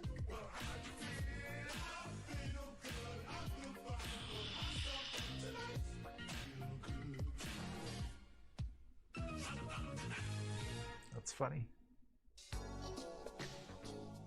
I've watched anime my whole life. I've taken Japanese twice. I still don't fucking speak Japanese. Maybe it's because I have no one to talk to in Japanese. And writing it is like impossible. You have to learn a whole thing. So if I had like people to talk to in Japanese, it might... Oh.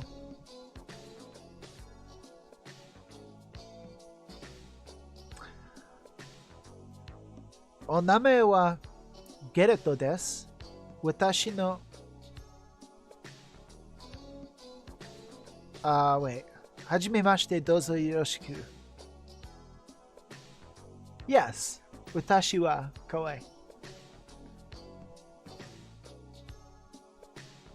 Watashi no America jin desu. I am an American. Watashi... You know what? Watashi wa? It might be watashi no. Watashi no kawaii desu. I am cute. I don't know how to say you are. I will as soon as I look it up. Yeah, our server's not the best place for that, necessarily. Anata wa kawaii desu. Don't you fucking start with kanji. We're not going there. We're not going there.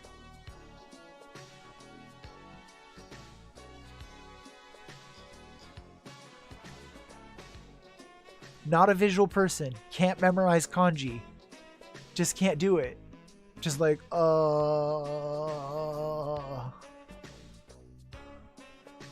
And my Japanese teacher's like, you need to learn 600 kanji to fucking read a newspaper. I can't even read the hiragana, which is like the 27 character translate to other languages version of their fucking language. You expect me to learn fucking kanji? And that's not even the other one. What is the fucking other one where there's thousands of them and it's Japanese? They have 3 written languages. Kanji might be that one. Wait.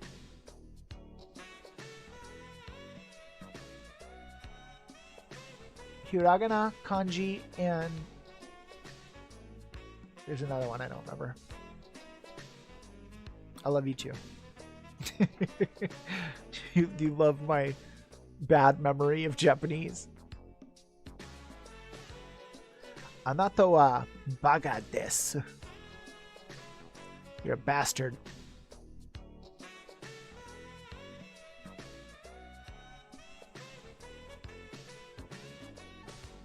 Baka. Fucker.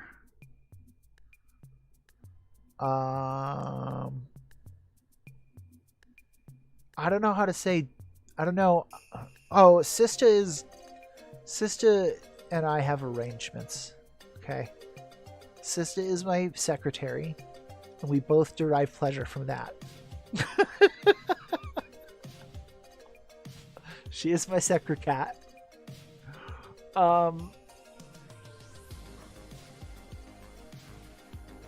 I'm trying to think of any other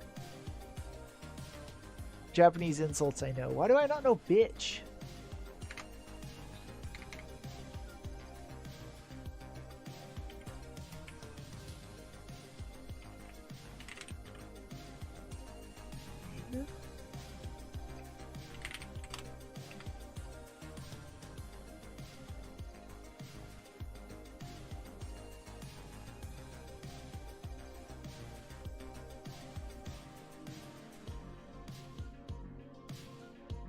I don't know. That doesn't seem right.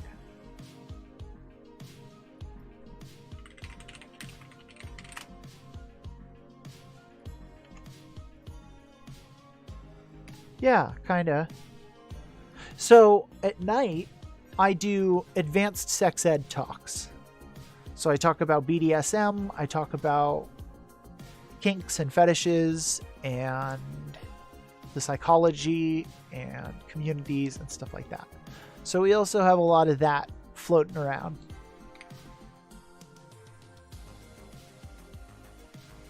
Kuso, shit, I know that one. Usotsuki, liar. Kimoi, creepy. Dasai, lame. Chibi, shorty. Anata wa chibi desu. You are a shorty. Anata wa debu desu. You are a fatty. Chikuso, fuck. Ijiwaru, bitchy. Usu, ugly woman. Huh.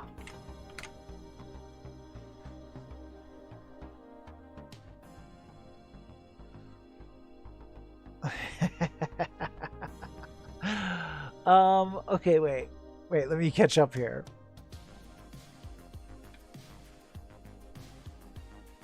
Well, yeah, that makes sense. If you're pretty, that happens. People get crushes on you. That's part of like biology and stuff. And if you dig pain, just try and inflict a little bit on yourself while you're, also pleasuring yourself, and see how the two feelings mix together. I know some people like to tweak their nipples or touch a candle or something while they're jerking it. You're more the adorable type than the pretty type. Either way, right? Either way. If you're not ugly, maybe I should put it that way. If you're not ugly and you're into like online culture, it's pretty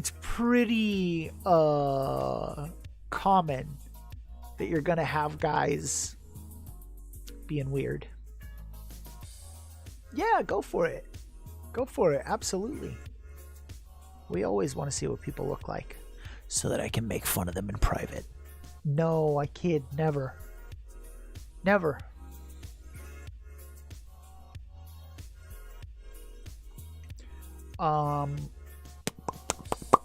So tonight's talk is going to be, we moved. Can humiliation go too far? So I will be talking about that. Can humiliation go too far? Yes, it can. And I will be finding out what the deal is with Roblox and inappropriate content being shown to children. Excuse me. That'll be interesting. That'll be pretty weird. Cool. Yeah. Awesome.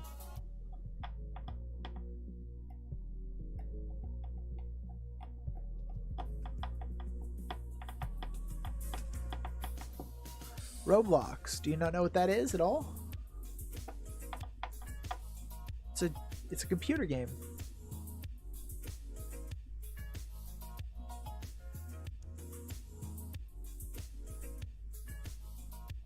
I'm interested to find out. Well, we will find out tonight. That's tonight's talk. which will be like 7-8 hours from now. I stream twice, so I'll go take a nap and then I come back.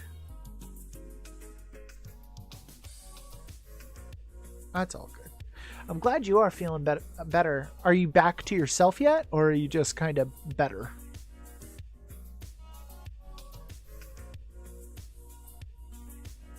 Let's see what this little chickadee chick looks like. Blade Runner 2049. Yeah! We're going to watch Blade Runner 2049 tonight. Hell yeah. Oh, you're cute. You're a cutie.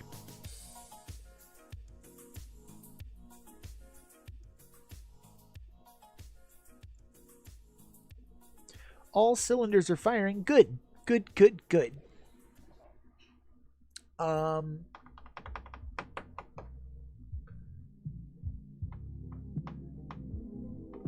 You're a cute. Well, you know, pretty is like oftentimes really associated with being all dolled up, right? Like having all the makeup, having more makeup on than I do. You gotta have at least this much before people start calling you pretty. Other than that, you're just cute. Well, that's fine. Yeah. Just different words people use to define different looks. I mean, we've exchanged the definition of pretty here already. Because if we use the colloquial definition of pretty, you're pretty. But I'm not going to sit here and let you farm me for compliments anymore. I'm going to go to the bathroom, and I'll be right back.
I don't know what that is.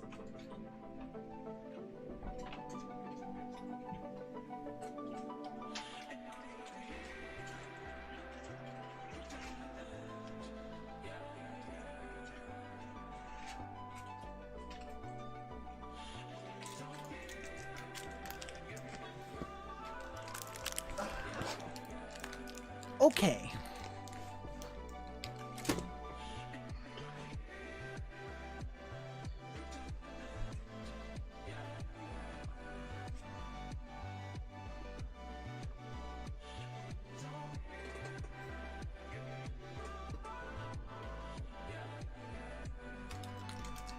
Oof.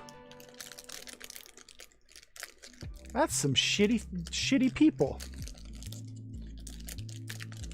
Hey there, Lumi.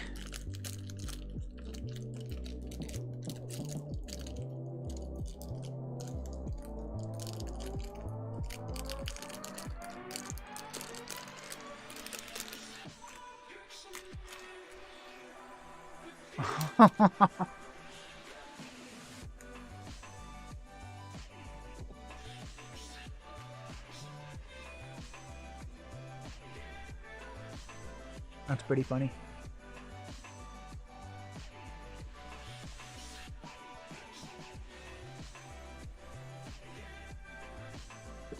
I only say it's funny because I've dated a lot of women who've gone through that. And boy, is it terrible. You're just like, oh God, I hope I live through this. I hope she doesn't fucking kill me.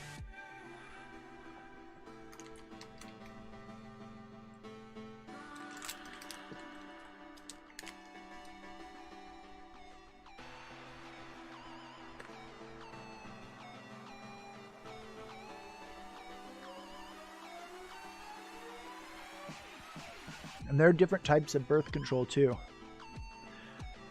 God, that's something someone on the end of a breakup always says that. But it's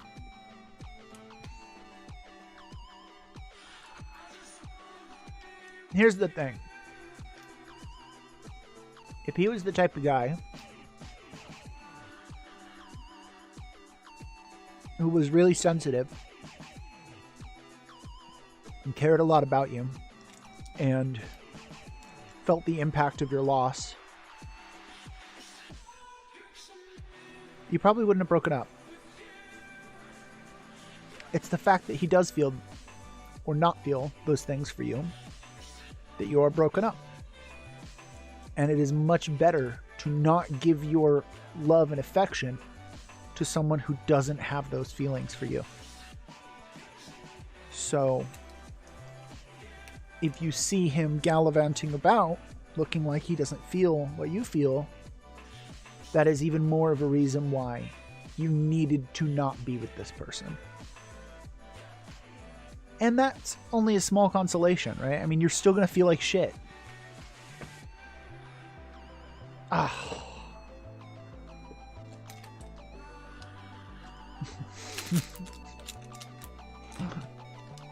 I also like the, I don't agree to break up with you.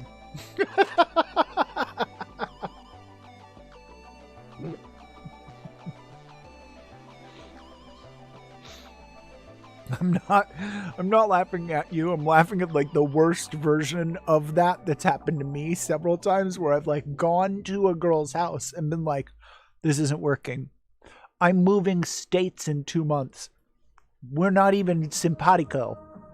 I got a dip. This is not working. She's like, no, I don't accept this.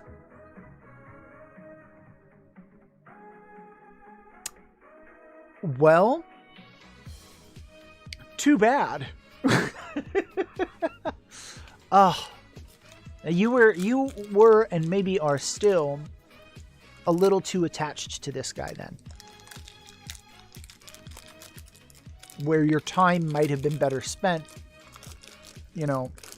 learning to cope with anxiety and shit like that, that makes it so that you don't have that panic when you exit a relationship. Because I've had 10 girlfriends.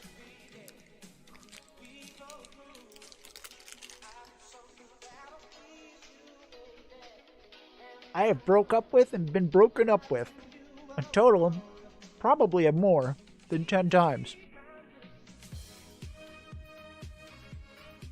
And I'm not saying that should be everyone's experience, but learning to let go of my attachment to people really helped.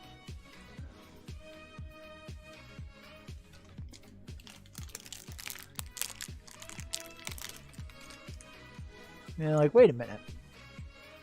These women are bad news. I need to do my own shit.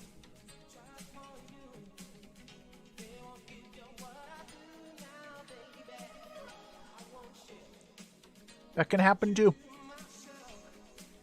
You know what can happen that is like really weird and can suck is like, we're both attractive, we're both cool people. I just don't want to fuck you. I don't want a relationship anymore.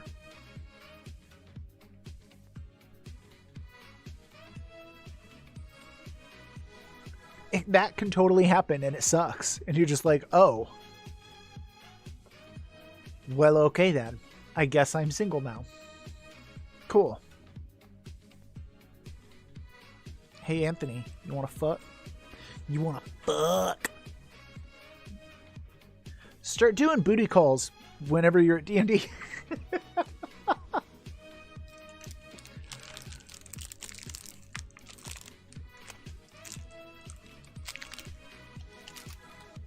Yeah, that's a big one, sister. Is coming to accept that. It's like what I was saying about drugs, right? Like, in the midst of it, you got to be like, oh, this is the high. This is it. This is what I sought. This is what I was looking for.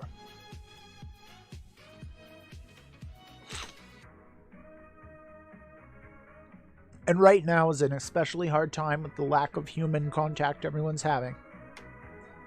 It's just a thing. Everyone's kind of pushed a little bit past their boiling point right now, too.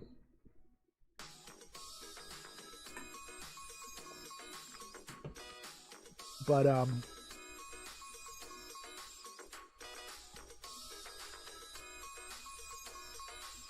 trying to think of who I cared more about. I think I cared more about my second girlfriend than my first one.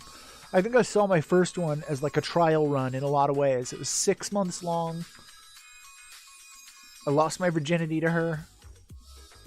We only fucked twice. And I was 16. So it was the second one that really hit me.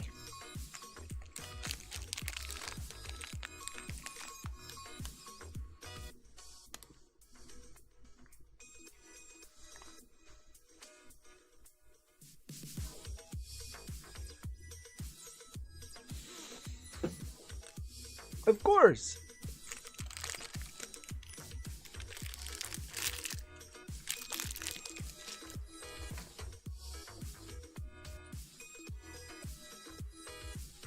It's pretty shitty.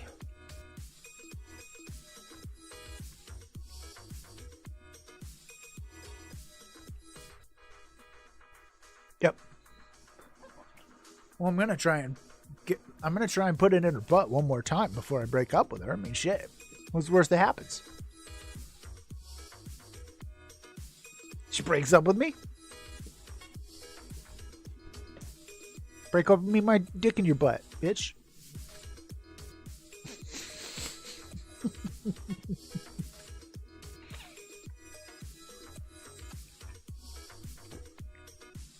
You don't want to break up with them with your dick in their mouth.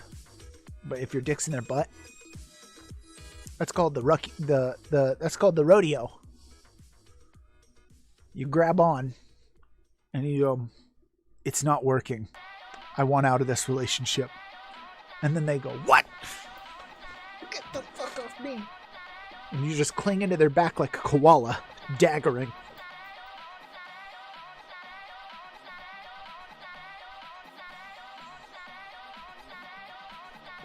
Oh, fuck. Yeah, well, say that after you've been single for 3 or 4 years.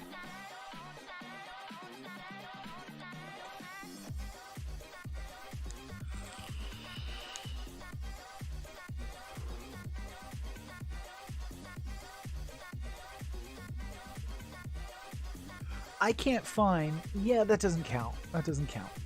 I can't find...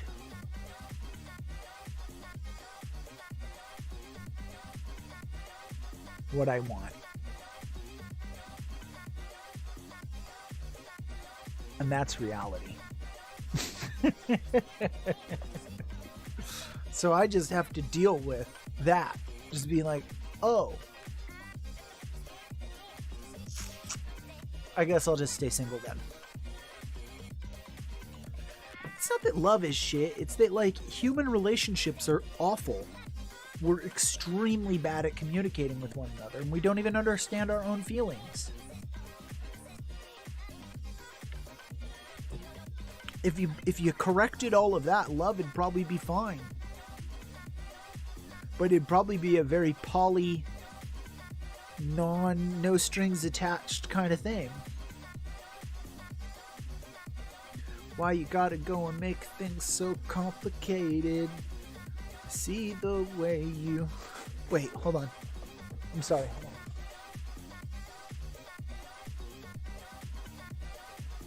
Acting like somebody else make me frustrated. Nights like this when you call and you fall and you break and you take, you give, you turn it into... Honestly, you never gonna find me fading. Love, love, love. Thank you. I'm Avril Lavigne. Thank you.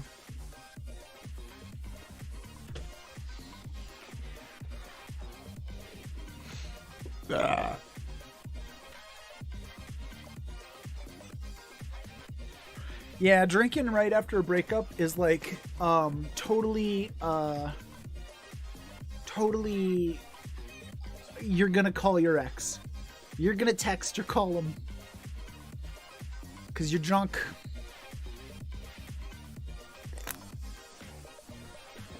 You smoke weed? Do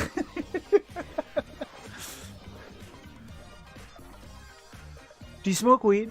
Do you live alone? With roommates? With family? Are you in school?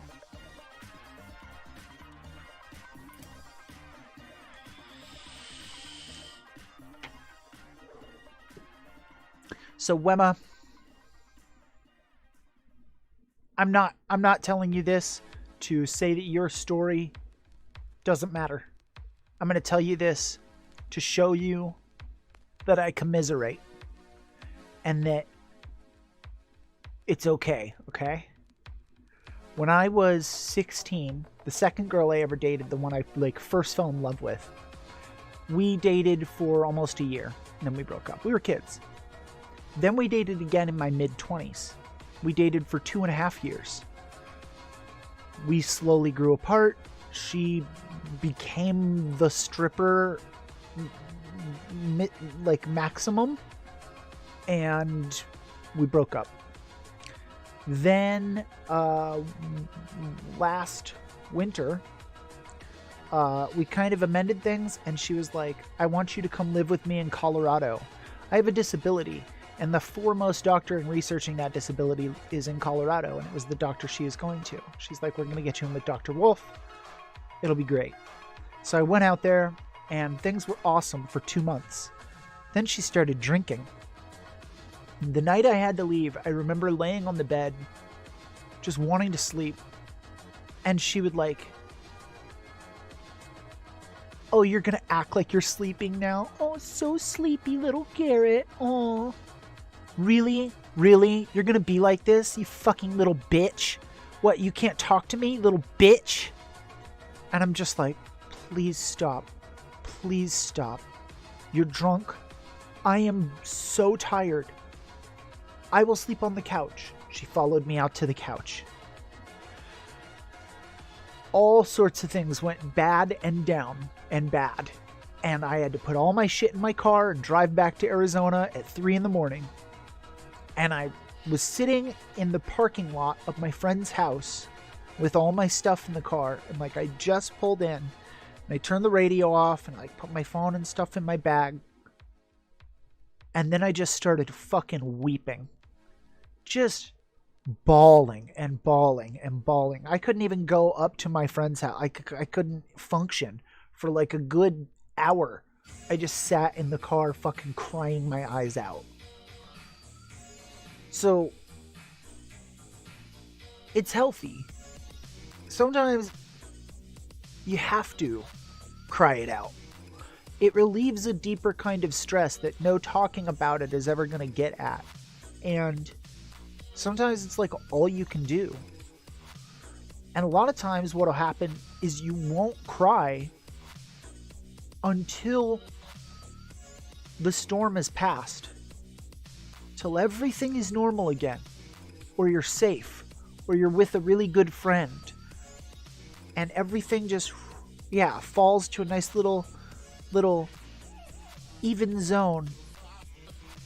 And then you just fucking lose it. And you just fucking, your face falls off. You're like, I've been a lie the entire time. I'm miserable. Ah! And it's like, you didn't even realize how miserable you were. You didn't, because you couldn't think about it. You're busy doing other shit, or you're in shock, or something else. And just all of a sudden, you're like, oh, holy fuck.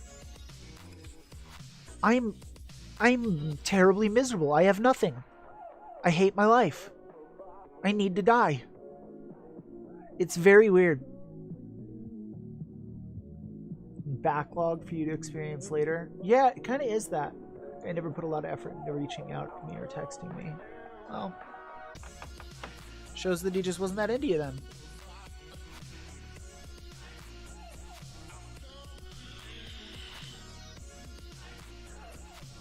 We've all done that. I think the bulk of the people in this room have done that. Where you ignore clear signs that they're not that interested. Because you like them. I think as you get older, you learn to not like certain signs about it. Like, okay, this is really dumb, but follow me, okay? Operant conditioning, right? Or just conditioning in general. You take a bunny, you play a buzzer, and then you blow a puff of air in its face. You do this a few times, okay? Then you just play the buzzer. And the bunny will be like, okay? So, the more this happens to you, the more you become conditioned to see the thing before the trauma and recoil from it. I don't need to get the puff of air in the face anymore. I know what the buzzer means. I know what this habit you have means. It means that this is going to go bad. I don't want to be here. And you become very unattracted to certain things to where it stops happening to you as much. Oh yeah, you're really breaking down right now.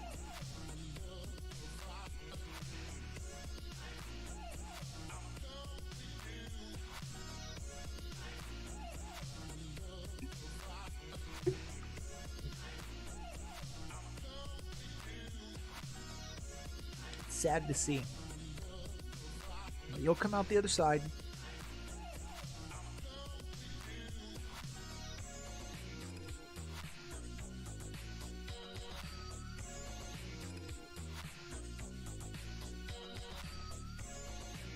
And if you do, you do. You know what I mean?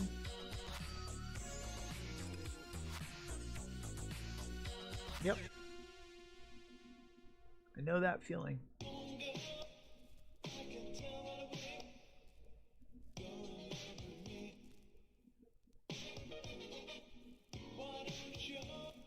That's the right thing to be sad about.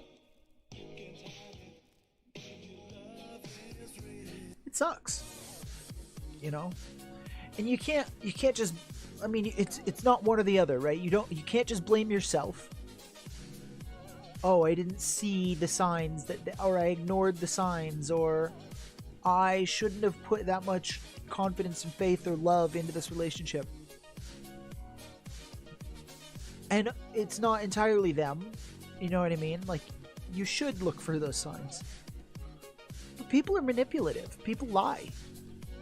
And that fucking throws everything off. You can't trust reality anymore.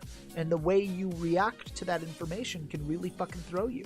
So when someone says that they care about you and they care about your feelings and stuff like that, it's easy to just be like, yeah. Yeah,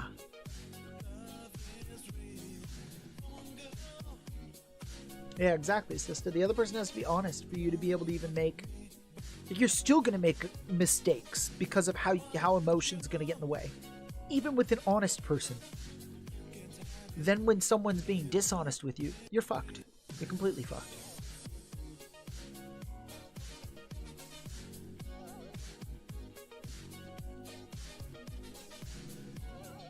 What you say doesn't matter.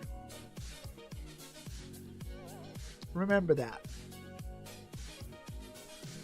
What you say, what you feel, what you did, doesn't matter. You can do whatever the fuck you want. Do what thou wilt is the whole of the law. You can say, I'm not giving up on love, and then the next day just be like, what a moron I was being. Fuck that shit. Broke ass bitch, get the fuck out of my life. And then the next day you'll be like, but I love them. But I actually love them. I just said those things because I was mad. I actually love them though. It's all real. It's all true. You know? And honesty with myself about the situation is best for me. I'm open and honest about my feelings. And one can do with it as they may. Yeah, that was the really... That was one of the biggest things I had to kind of like drop about what happened to me with this girl. The thing that finally fucking made me leave was she was like... She, while drunk, was like, I lied to you for 2 years about a relationship and you had no idea, you fucking idiot. And I was just like... Oh, I was already having difficulty getting along here, and that was on a lie? I need to leave. I need to leave now. And I felt very stupid. But then I had to just be like, well, but she lied. Was I supposed to fucking hire a PI to find out if she's... all her past secrets? Like, I can't do that. This is her. She's shit. I gave her the love I have. She said that she wanted it. That's that. Hydrate.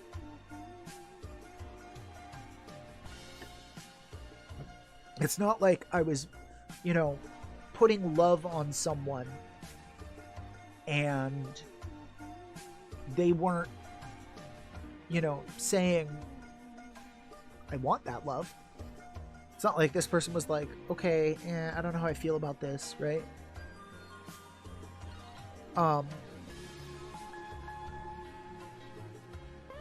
Men sometimes can... Oh.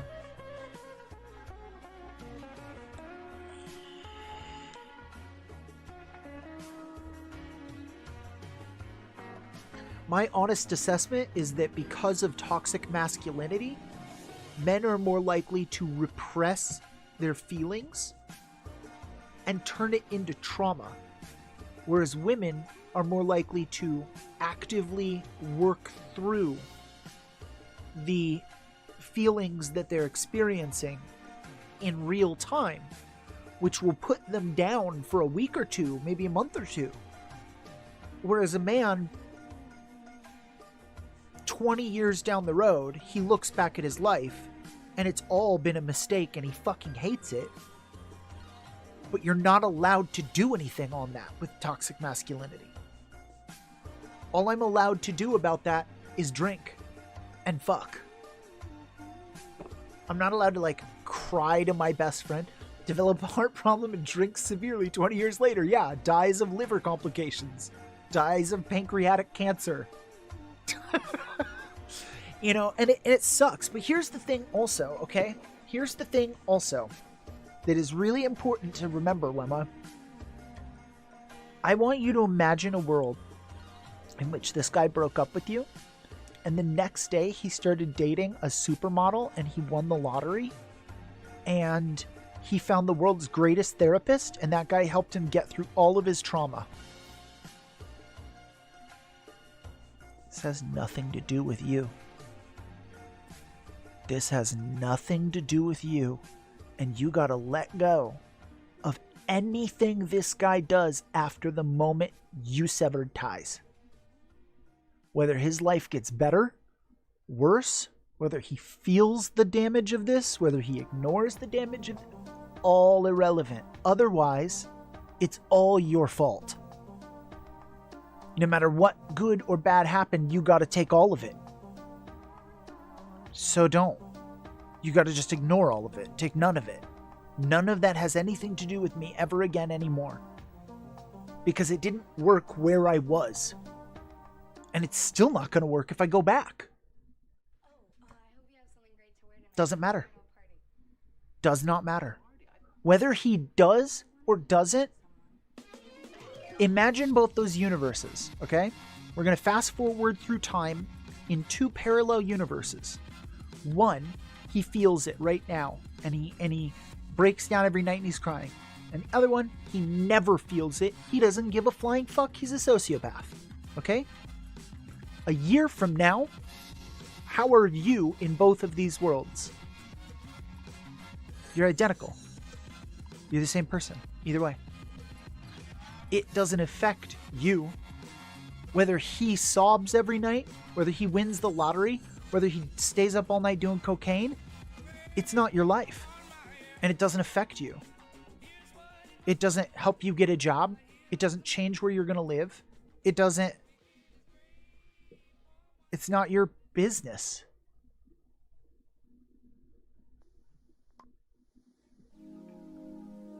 Whether you show him weakness or not, irrelevant. You just got to live your life. Totally independent of thinking of this person. So they think you're weak. Does that mean that they can take advantage of you again? That's usually the problem with someone thinking you're weak, is we become afraid that they'll take advantage of us because they think we're weak. But if I know you think that, none of my exes are going to be able to take advantage of me right now. They're not going to be able to call me and be like, I need your help changing a tire. I'll be like, fuck you. But there's no point either way. Whether you show them or not, it doesn't matter. It doesn't change your life.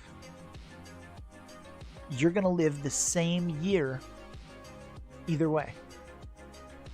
If you jump in a time machine right now and jump to the future, you in a year from now is the same person either way, whether he knows you're hurt, whether he has a good life, a bad life, doesn't know you're hurt, cries all the time, doesn't ever cry. You're going to be the exact same person in a year in all of those scenarios. Yes, that is bad. Now that might be why you are upset that he's not hurt. Because you feel that that represents the loss of the opportunity that you could get back together. And if that's the case, then yeah, you're going to mourn and cry every time something reminds you of that reality. There's a trick. Basically, disdain what you cannot have. Find reasons to be disgusted by him. Find reasons that that is not something you would ever want in your life. Ugh.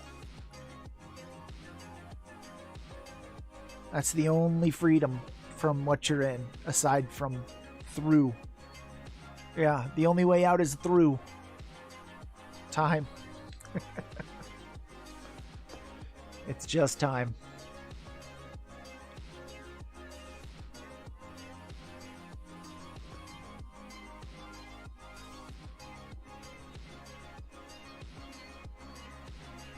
Doesn't matter.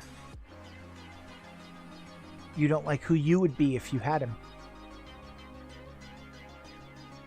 That's that.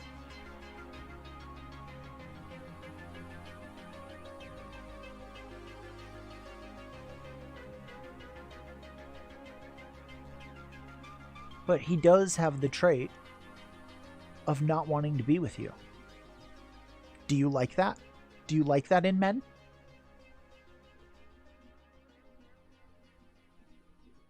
Men that don't want you? Because I do know some ladies who do like that in men.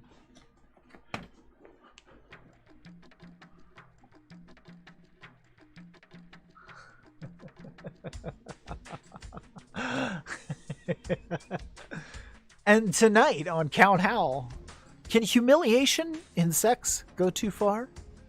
You stupid dumb cunt. You stupid ugly fucking bitch.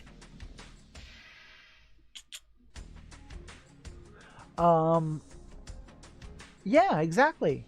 Exactly that. That's it. But stop putting the state of being on him. Okay? So you're saying he possesses the quality of treating me like a ghost. He possesses the quality of wanting to break up with me. More important than that, you do not accept someone in your life who possesses those qualities. That's the important part. Not that he has those qualities and you may or may not get over that he has them. You don't accept those in your life is a statement about yourself. Only focus on you. What he is or isn't doesn't matter anymore. This is just you. Because when you lay down at night and you shut your eyes, it's just you and you in there.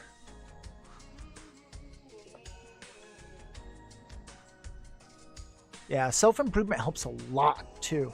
If you can learn a new skill or hobby or something like that. Yeah, that's your age. That's your age. You're going through a developmental stage called isolation versus intimacy.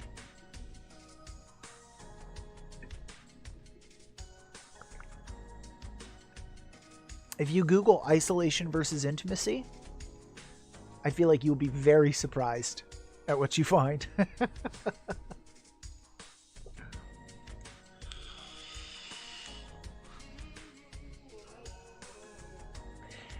There was a psychologist who kind of laid out different developmental stages that humans go through.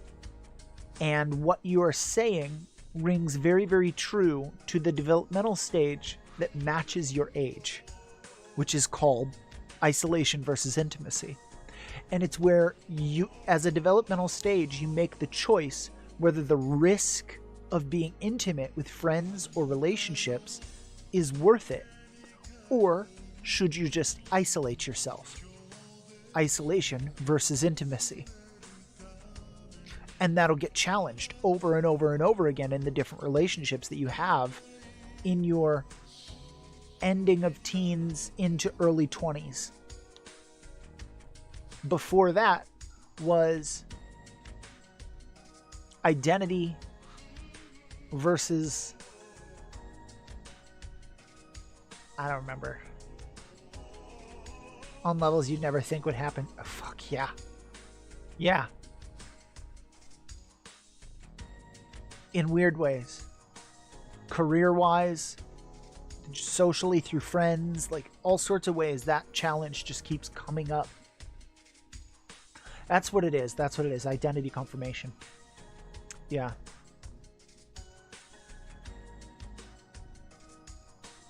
where you're still like trying on different faces and masks. Okay. That's not right.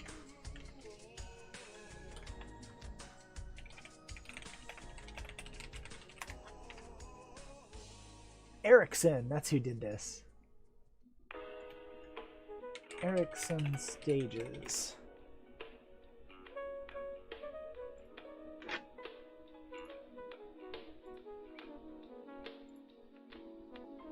Okay, we got him.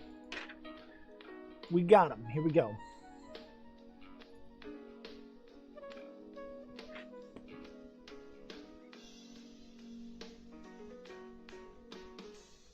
Trust versus mistrust. Autonomy versus shame and doubt. 18 months. Identity versus confusion. That's what we were saying. 12 to 18. Explore independence and develop a sense of self. So you basically start thinking of yourself as not your family. Like, I'm not just someone's daughter. I am me. Yeah. Intimacy versus isolation, though. Damn, it does say 19 to 40. God damn. I thought there was something before generativity versus stagnation. Is there not? It's just that. We just sit with this for fucking 20 years?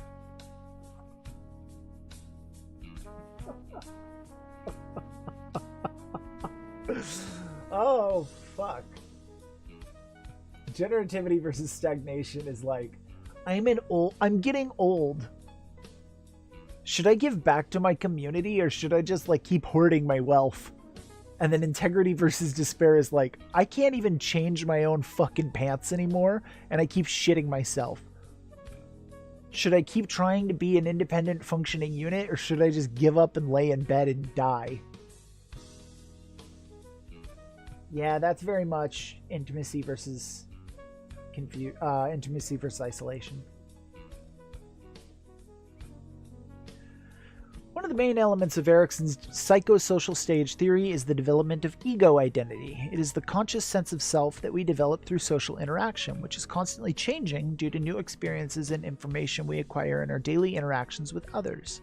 During the identity versus confusion stage, the conflict is centered on developing a personal identity.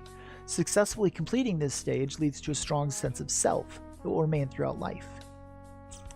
As they transition from childhood to adulthood, teens may begin to feel confused or insecure about themselves and how they fit into society.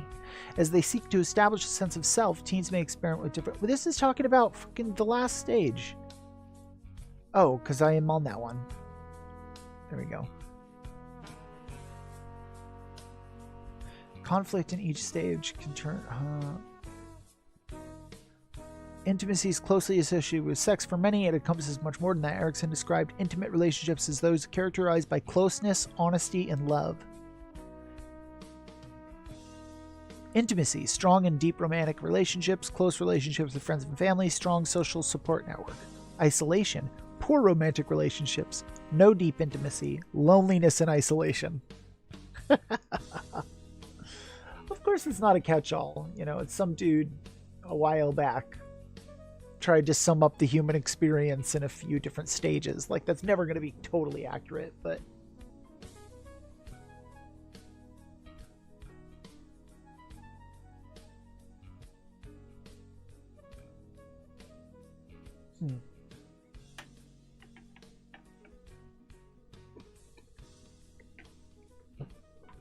I desperately want to be around large groups of people. It's like I siphon energy from the crowd.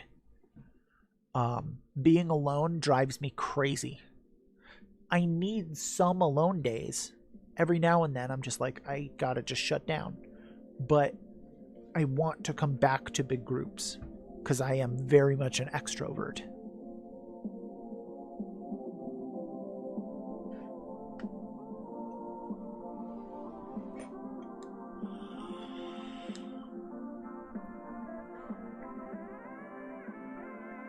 Yep. Where you feel your source of energy is.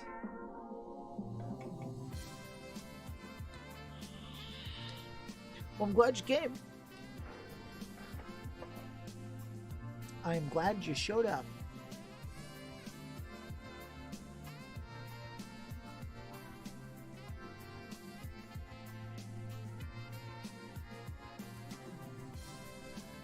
I am going to have to grab Fall Guys or some shit so that when I want to put in extra hours on stream, I have something to do.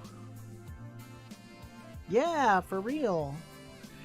Honestly, we do like yesterday was living with anxiety. Or I'm sorry, Wednesday was living with anxiety. Last week we did living with depression. So a lot of mornings I do psychology related stuff and like personal growth related stuff. Then at night, obviously, it's all sex related. And then Saturdays is the D&D.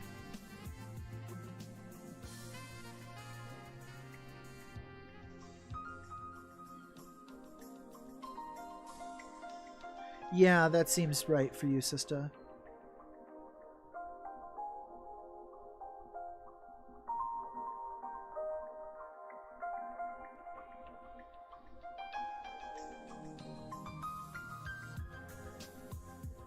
What are you scared of?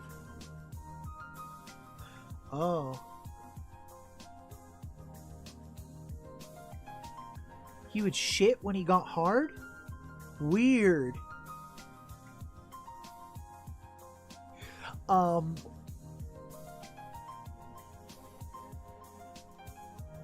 That happens, Callie. Even happens to me sometimes, where suddenly a mood just comes over me. Wemma, I'm still processing what you said. How many times did you have sex? Is it, I don't need to know an exact number. Is it less than this? Is it less than this many? I was kidding. I was being sarcastic. I did not come the first 2 or 3 times I had sex.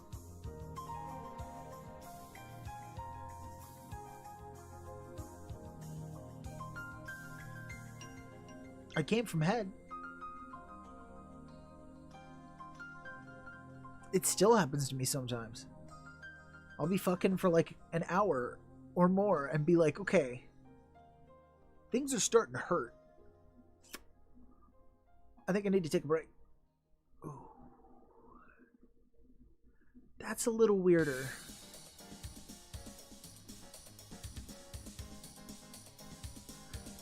That could have been performative. You wouldn't know. How long would it last until he would stop you? Or until you would stop?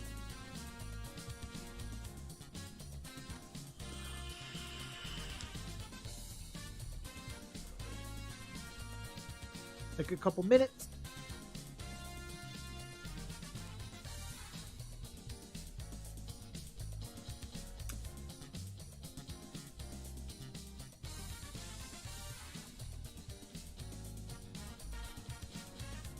That's tough. That's really tough. Yeah, that's not anything your fault at all. He's either gay or has a big fetish that he can't not think about, or literally does just have performance anxiety that makes him not able to come like I do. I can back up like all 3 of these except for the gay one, so 2 of them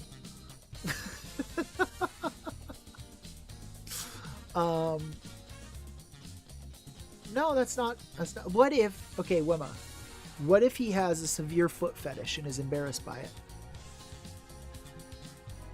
So in order to come, he has to like look at pictures of feet.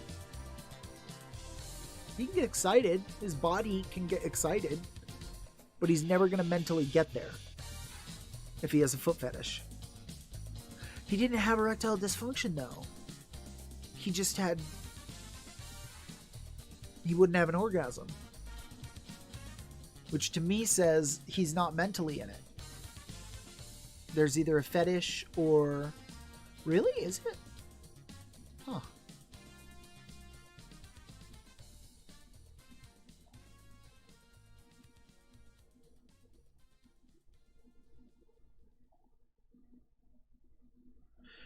The first few times that I had sex was like a 45-minute ordeal, and I didn't come either time.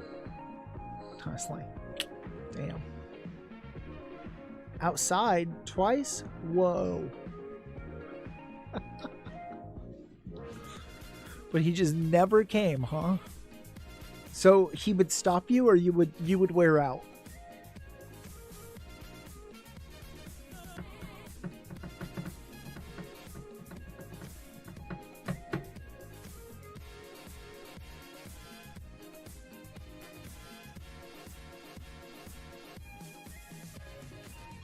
That's weird. He might be gay.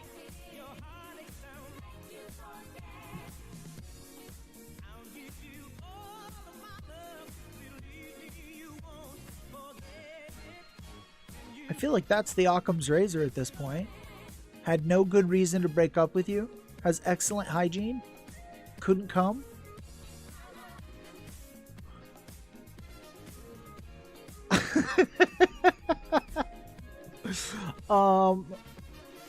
Yeah, no, that definitely has nothing to do with you. Absolutely nothing.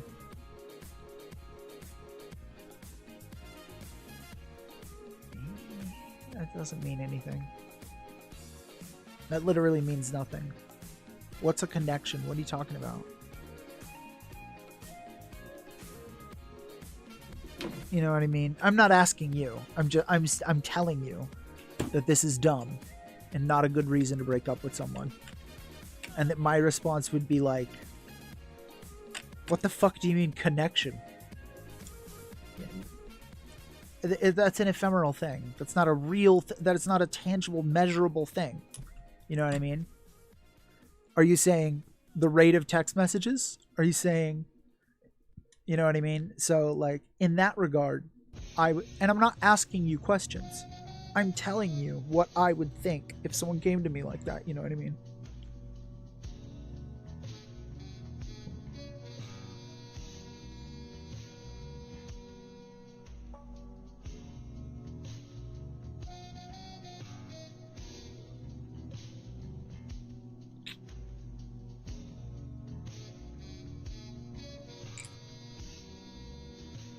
I don't know. I can't say.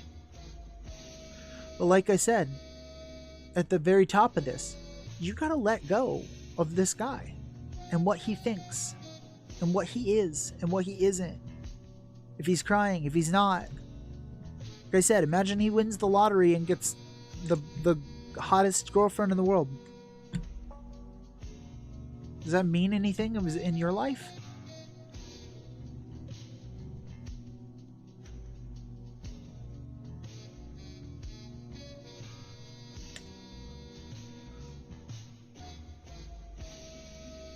I still want to start, if I can get, like, if I ever got enough viewers, I would want to start doing one-on-one, like, talks in voice chat on stream. Each stream, because it would be fun.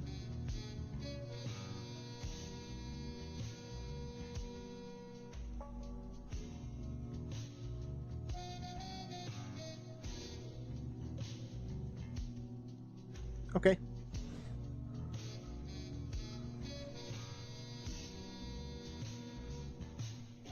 Yeah, okay.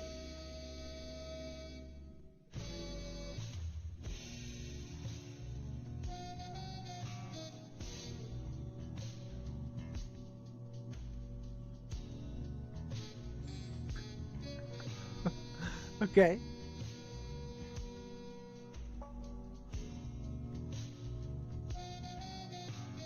That's pretty forward.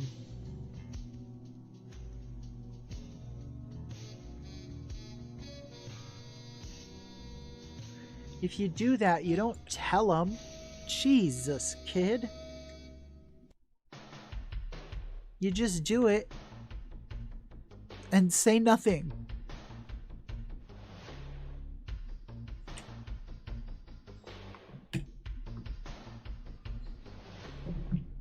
Dummy.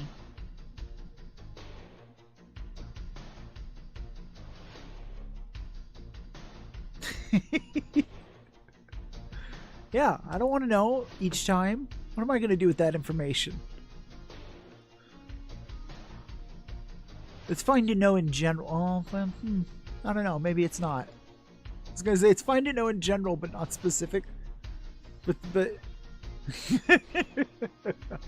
yeah, no, that's fine. It's fine. With me, it's fine. I don't mind.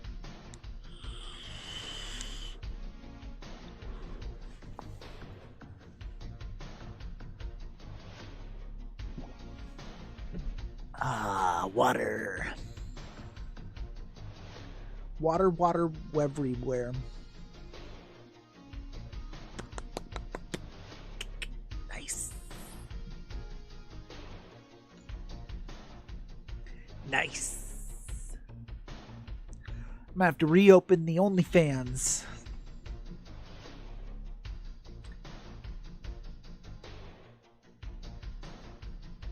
It's a bold move, Callie. It's a bold move. That one can go wrong in a lot of ways.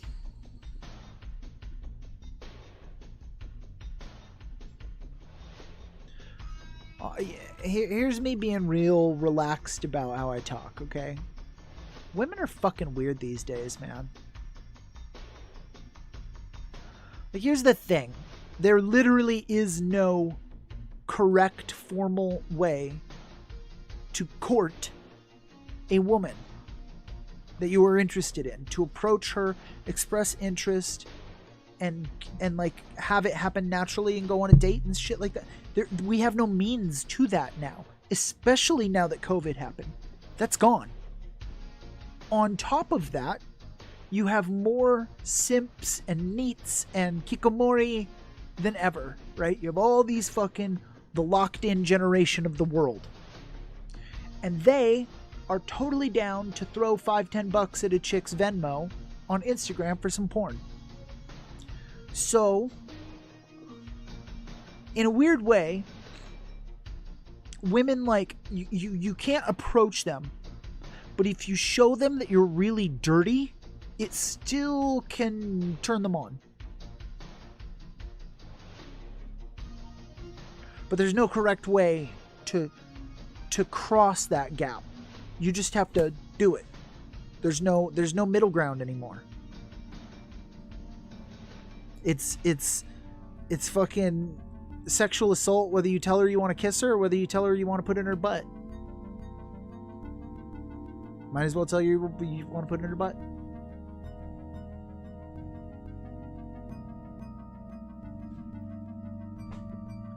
And that's that. Skip all the bullshit. Hell yeah. I love butt stuff. Not mine. Not mine, of course, but yours, oh boy. Now that would be just fine.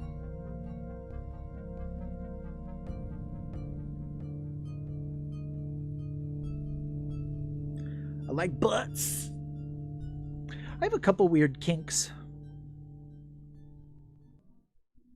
But that's my fetish. You know, and I've on the channel before talked about the difference between a fetish and a kink, because a fetish is you can't orgasm unless you somehow connect that thing to the sexual experience. It can be in your mind's eye, like you can imagine it, but it's there.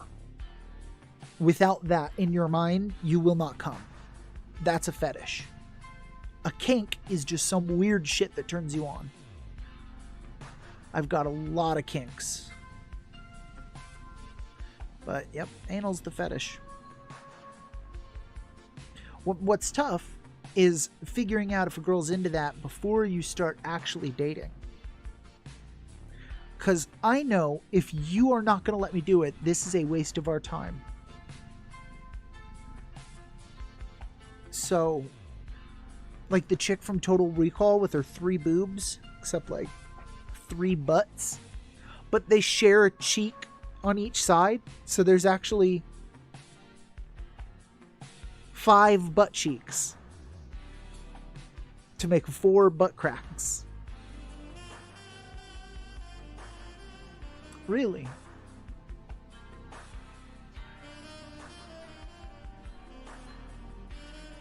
Womp womp. I have dexterous fingers, okay? I know where the spots are, alright? I know where the spots are. The angular thumb, though, that's some good stuff. I can do some cool tricks, though. I can touch my thumb to my wrist. I can bend my finger back 180 degrees. The other side. Other side of the hand. Oh.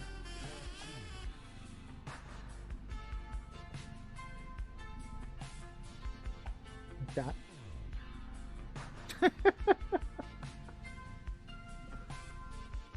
Point. How it's like, I'm going this way. Where the wrist meets the thumb.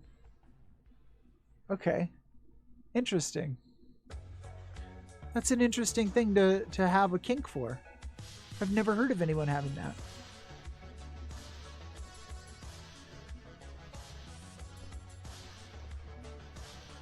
Yeah, very specific. Big manly thumb. A thumb that can knock on a door.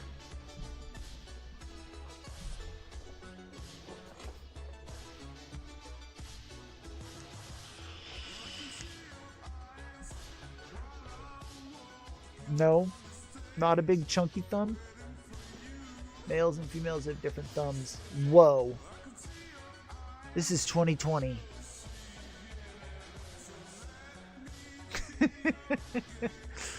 No, they do. They do have different thumbs. Gotcha. Not the little dainty slender thing that girls have. My thumb is... I hate my thumb. Here. I like extra little accessories to be equipped on the parts of the body that I like. So let's see. Does this add anything to the experience for you?